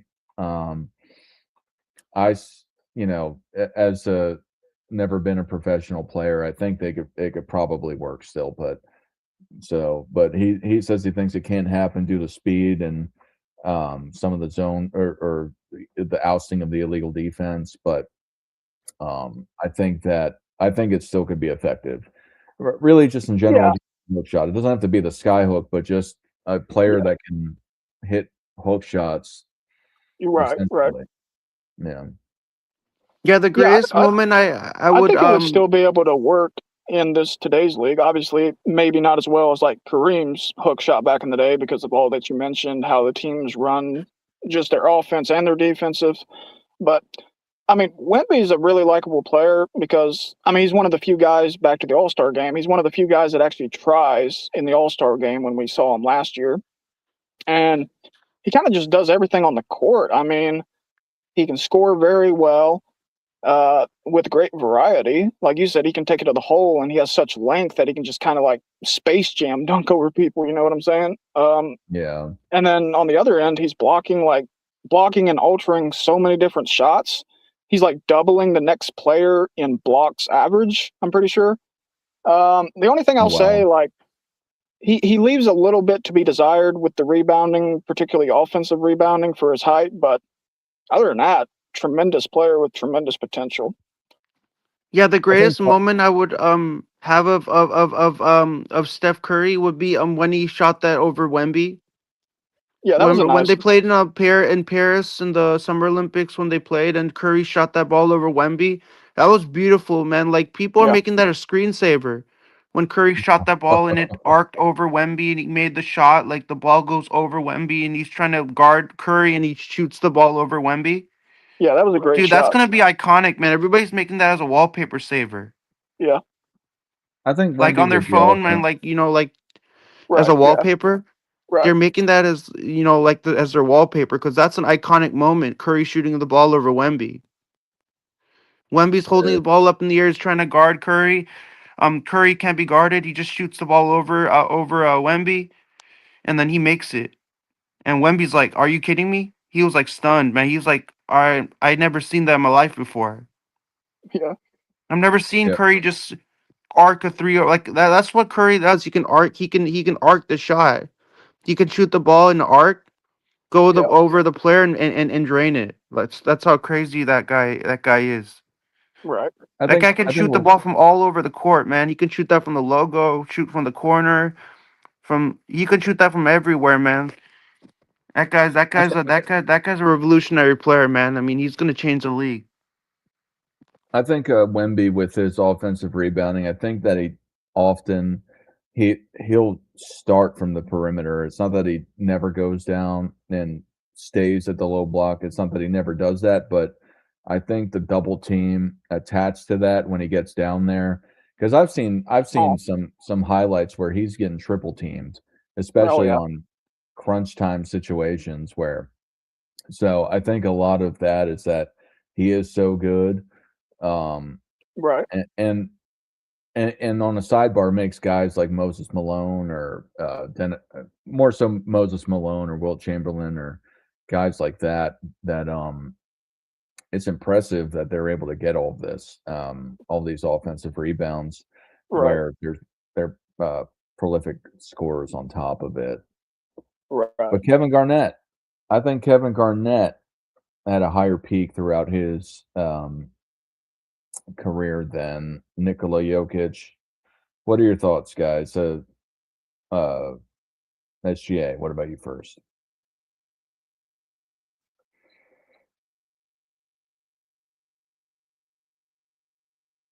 All right, Casual, how about you?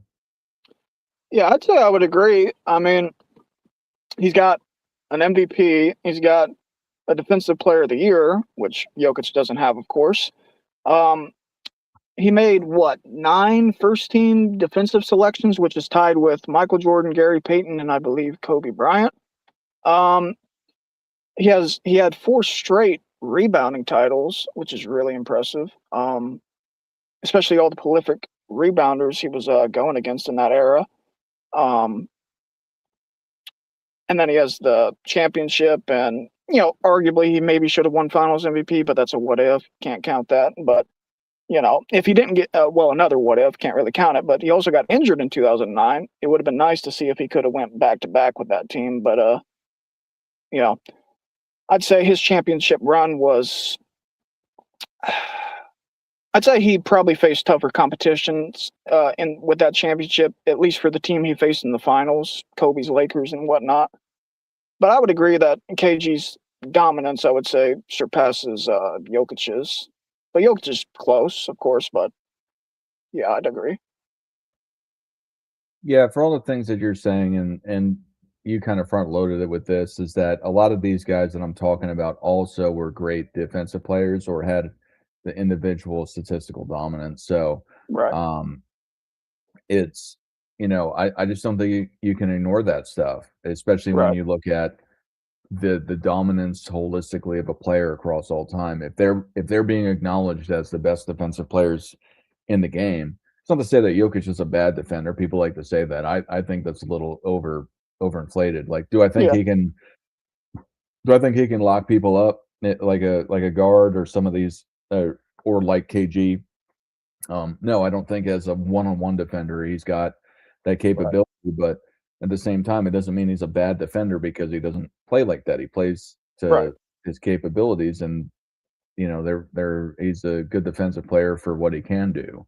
Right. Similar with Steph, like he actually, gives the effort, and for a center, he gets a decent amount of steals, but he at least gives effort. But of course, some people will try to reference the like advanced defensive statistics, and that says Jokic is like what a top 2 defender in the league, and of course we can agree that's bullshit. But like, it's just funny that people try to use those statistics and just say, "Oh yeah, well he must be a terrific defender." Like, no, those stats are flawed. So Yeah, Stephen Curry is far more way better than Kevin Garnett. we Um, agree. We agree because with that. he's We've passed Steph Curry. We agree with. I agree with that. Let me put it that way. This is past Steph Curry. Steph Curry is. I agree. He has. He had a higher peak than Kevin Garnett. and it said that he surpassed him on the all-time scoring list in 21st place back in December of 2025. Yep. So he's Cool. way better. So Steph Curry is way better than Kevin Garnett. If anybody says Kevin Garnett is way better than Steph Curry, they don't know basketball. They're just saying that because they wanna prove, they wanna make a point, but they don't know what they're saying. So if anybody says Kevin Garnett's better than Steph Curry, those people, like, don't focus on those people. They're just trying to hate on Stephen Curry and saying that KG's better. Sure, but I mean, well, like you said earlier, it's just a difference of opinions and whatnot. But with what we're saying like dominance, not necessarily who's greater, just who's like more dominant and whatnot. Because Yeah. I have Steph Curry over KG, but I do think KG, for what it's worth, well, he at least has an argument with Steph Curry. But on terms of Jokic, you know, uh, same with Jokic. I think KG's more dominant than Jokic, but like I have Jokic above KG, at least slightly above KG, on as far as greatness. Yeah. So, yeah. Like, I mean, even Kevin Garnett came and declared that Steph Curry is the GOAT of this era. So Sure. even Kevin Garnett is applauding Steph Curry, saying that he's the GOAT of this era. He should be the GOAT of this era. Sure. He should be, but let me ask this to Casual Hoops. Do you Okay. think that Steph Curry will be placed in in the GOAT conversation? Because he should be in that conversation, and I don't know why he isn't. Well, as far as GOAT convo, I mean, look, as far as top 10, I can see that for sure. I don't know if I'd necessarily put him top 10, but he's at least like right outside of it for me personally. But as far as GOAT convo, look, just in my opinion, but I don't know if he should be GOAT candidate worthy. I mean, to me, Jordan's kind of like the clear cut GOAT, but there's certainly arguments for other players. I'm not going to say there isn't. I think there's an argument for many players. But as far as Steph Curry, I'm not sure if he's one of those, just in my opinion. But it's not like he's far outside of it. I mean, he's still one of the 10 to 15, in my opinion, greatest players of all time. And that's like a select few group of people. And I think that's a tremendous accomplishment and a compliment. yeah. So, just to explain my kind I of mean, side I of would it, really love, as a Warriors fan, I would really love him to be in that conversation, but I don't think he's I that understand. ready to be in that conversation yet. He needs a little bit more time to be actually, you know, up there with all the greats. Right. Aircraft carrier says Jokic's got more accolades in his prime than KG. I don't As far think as so. MVPs and whatnot, sure, but He's got more. Yeah, he's got more MVPs, but right, I provided the evidence. right.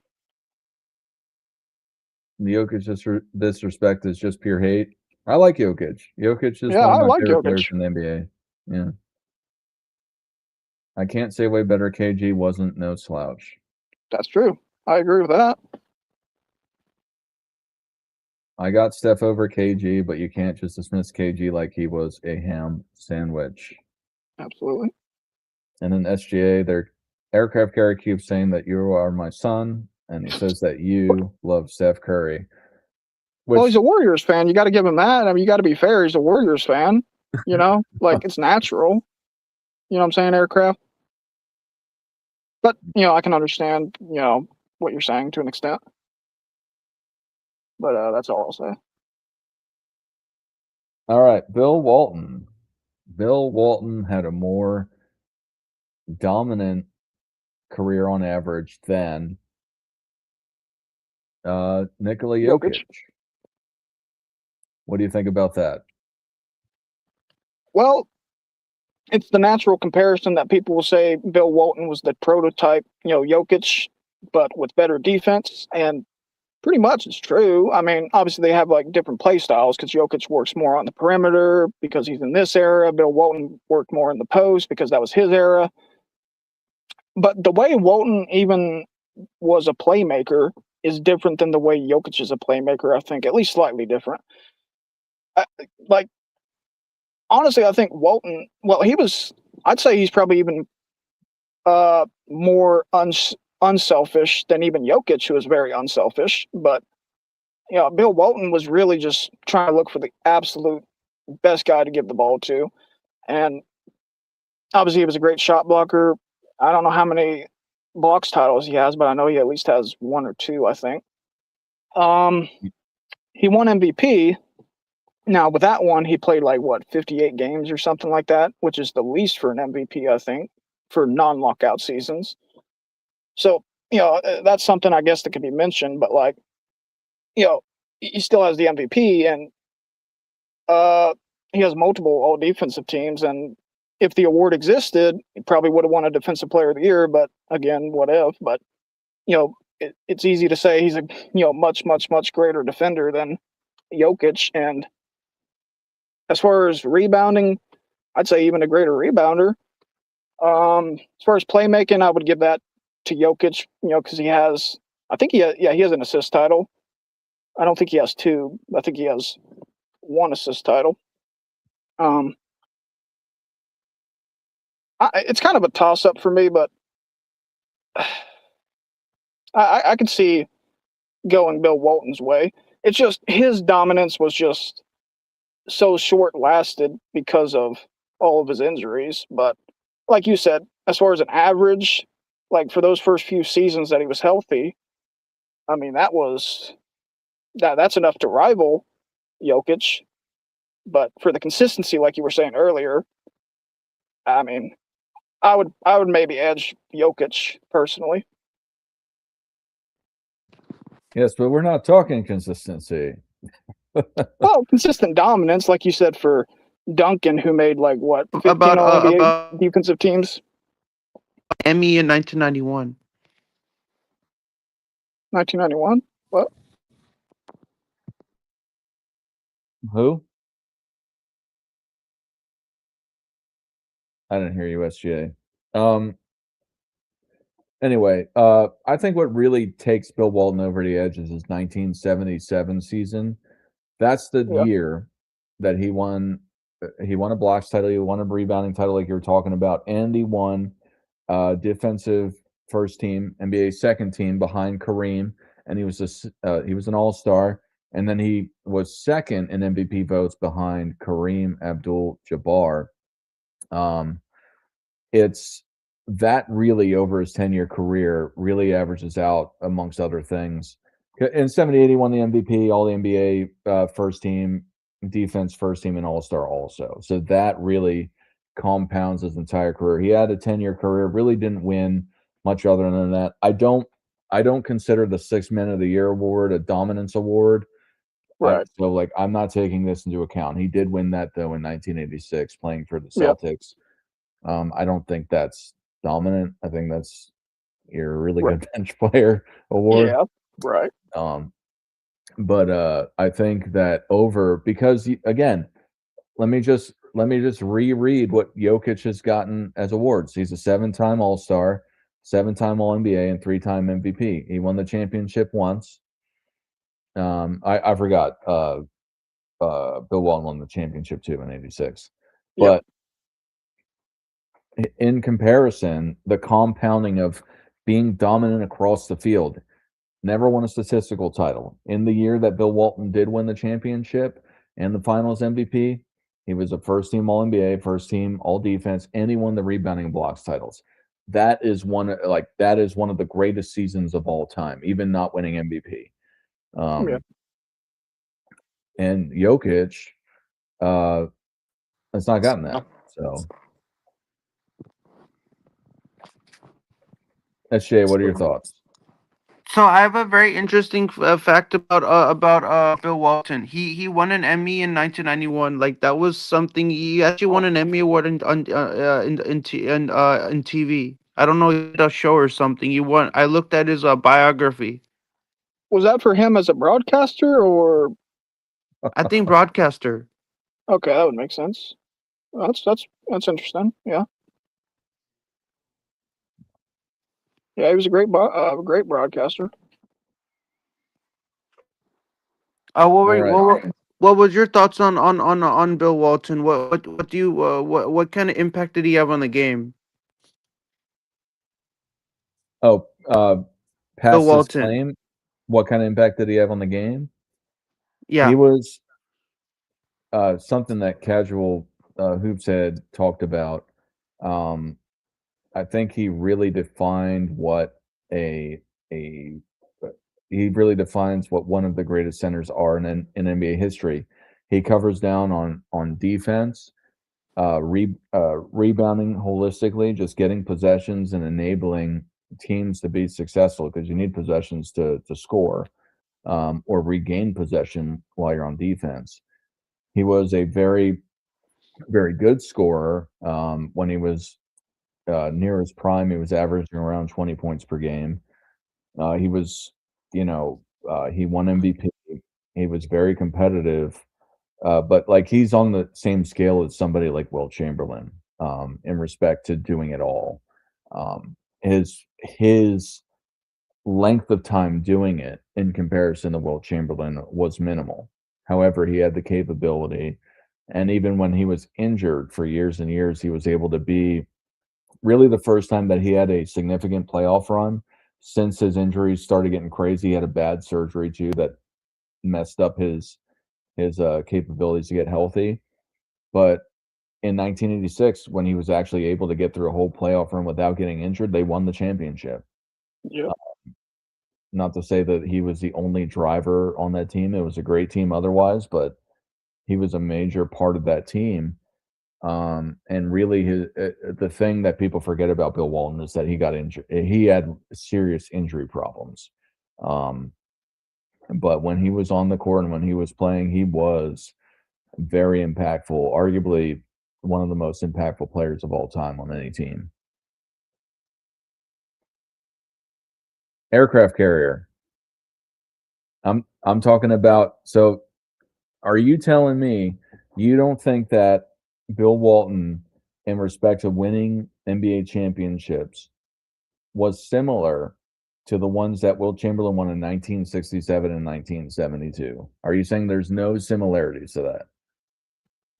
Yeah, I'd agree with you there, Dort. I mean, because even though Wilt won Finals MVP in '72, like he was in a much more complementary role, more so than like I'm the lead superstar type of guy, basically. And even with '67, he played a similar role to Bill Walton. Like, yeah, he was the lead guy, but like, other guys were scoring a lot of points, even more points than Wilt, just like with Bill Walton. Like, I don't know if he's taking issue with like he thinks you're saying talent level they're on the same scale or whatever, but like as far as what they accomplished, yeah, they're pretty much on the same level, at least for the little bit of time Walton played, especially. Yeah, and to be clear, do I think that Bill Walton was as prolific of a scorer as Wilt Chamberlain? No. Right. But when they were winning, the impact to winning, they did Right. very similar things. Right. Rebounding, assists, blocks, and they both were good scorers. They both scored around 20 points per game when they won. I'm not counting 86 because 86 he was off the bench. But when Right. he So when he did, what are you guys thoughts on the uniforms for the All-Star game, the uniforms and the USA uniforms? The Do you like uniforms. do you dig the uniforms, or are they a little bit cheesy for you? Like, are they a little bit too much out there? I'll say quickly, I'm going to be honest, I haven't even seen the uniforms, so I can't give an opinion. I additionally have not seen the uniforms. What do you think? I like the Yeah. uniforms, but they're not like team like East versus West like last year when the format was East versus West for All-Star game. I think that this format, I don't like this format. In my opinion, I don't think this is. I think I wish they would just have kept it to the old format. But like Yep. I was talking to Casual Hoops, I was saying they're trying to experiment with new ways of like doing the All-Star game. Yeah. Like they're And trying to so far they're experiment with failing. new things. So that's really good what they're doing, because leagues don't experiment with new things. Like they're just trying out new things and seeing which one works out and which one doesn't. And I'll watch the game and I'll see what I like about it, but I wish you just kept it like last year, because I don't know why the NBA keeps changing the All-Star game format every year. They're trying to they go with the good format and then they end up changing it because they find out that the other one wasn't good enough. Yeah. I'll say quickly, just, to put a pin in it, I guess.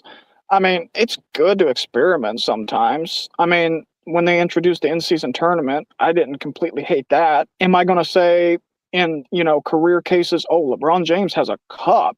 I'm probably never going to say that, to be honest, but like, it's an interesting thing that they did, but like with the All-Star game, I just think like it was so set in stone, especially for how long of a time it's been. I just feel like that's one thing that was not worth experimenting with. Clearly, because now they're on their fifth experimentation in the past 5 years. So clearly, Because the from their thing I don't perspective, it's not working.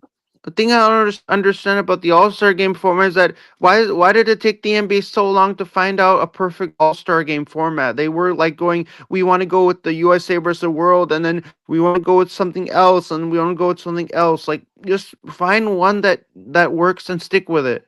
You keep changing the formats, you're gonna confuse people. What is the real All-Star format? Is it Right. East versus West? Is it USA versus the world? What is it? You keep Right. confusing people. You change it on people.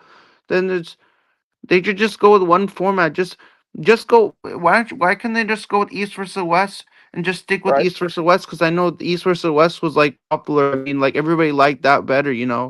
Right. Then they could just stick with that, and then they want to change it. But now they change. I'm like, what? Make up your mind. How do you want the All-Star game format to look like this year? Oh, Want it to be USA versus World, or you want East versus West? What do you want?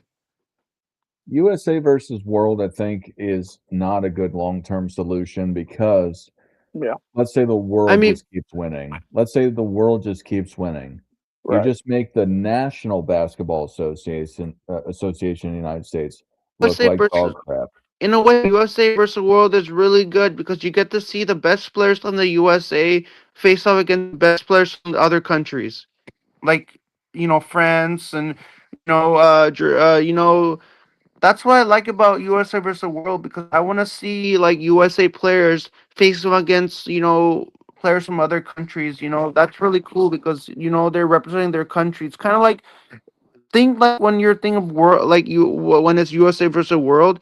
When you think of world, think like the Olympics. Like somebody's representing, Sure. Germany, somebody's representing France, somebody's representing this country, somebody representing that country. So the world kind of is cool because it's kind of like the Olympics in a way, because they're representing their home country, they're representing where they're from.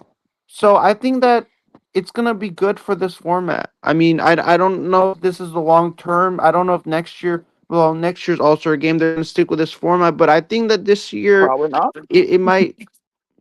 but I don't know what they're gonna do next year. Right. Right. So yeah, but do you think that? I mean, it's gonna be good for the format this year, but um uh I think the team Candace and team Ken, team Charles and team Shaq. I think that one was the most dumb. What was the dumbest one ever? Sure. Yeah. I I think don't think compared they sh- to I think if you I don't compare think this year's All Star game to last year's All Star game, I think like it was people said that that All Star game was boring, but people but like people were I don't think they should mess with the East last year versus at West. San Francisco, so they were all like excited, even though it was a dumb All Star game. Like like you're winning against Team A against Team B, then you have to play another game to face two other teams, and then you have the three of face against two more teams, and then you have the finals. Yeah. Aircraft at Kara asks SGA, how old are you? I'm 29. 29. Interesting. Yeah. I don't think they should mess with the East versus West format. I think them I understand trying to be innovative, trying to change things up, but I think Right. it as a standard was a great concept of hey, these are the kinds of players you may see coming up within a couple months to play for the NBA championships. Now, they're not going to play together because, for one, Because when it was the tra- when it can I was finish for a second? oh, Yeah. So for the trade deadline passes, you go into the All-Star game, and these are the players that you may see in the championship, but they're all together and they all have that pride to go face each other to say we are the best against each other. Now, obviously, Mhm. reasons why they were trying to make some changes because there's been an issue with the effort behind it. Right. It seems that way. I would say so. So I Yeah. understand why they're trying to make it better. I just don't think I think they're attacking the symptoms Yeah. versus the issue. Um, I agree with that. Yeah. yeah. What's up, SJ?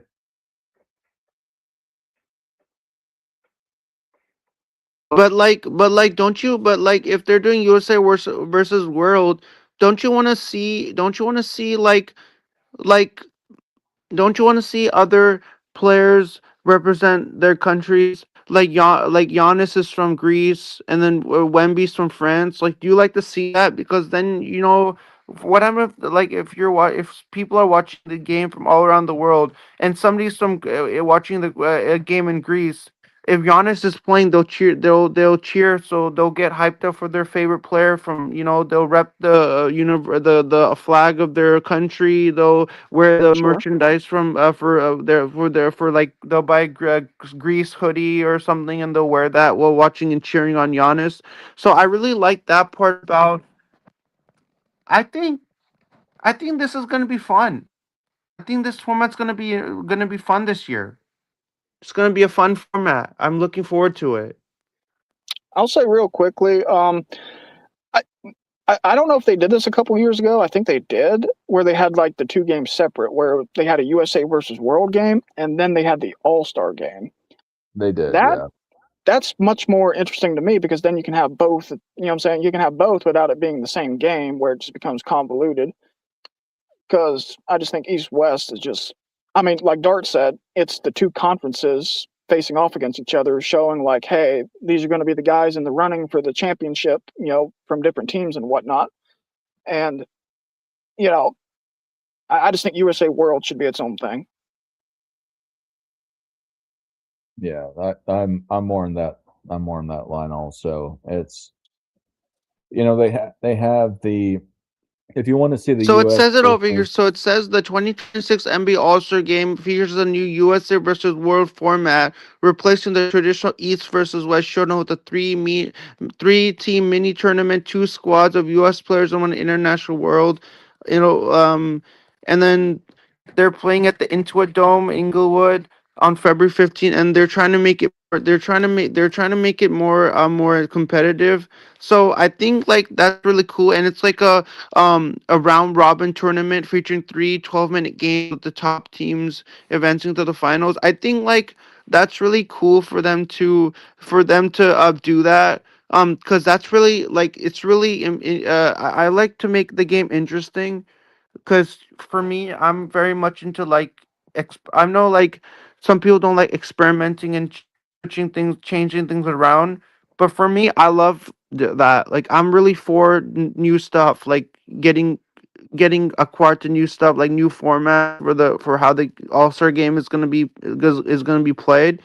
So that's just me, I like to see that. I like to see how it's gonna be this year, and then if it gets negative reactions, they might not do it next year. They Right. might just not they might say like, look, it didn't get a lot of people didn't like the format this year. Then next year we might not do it next year.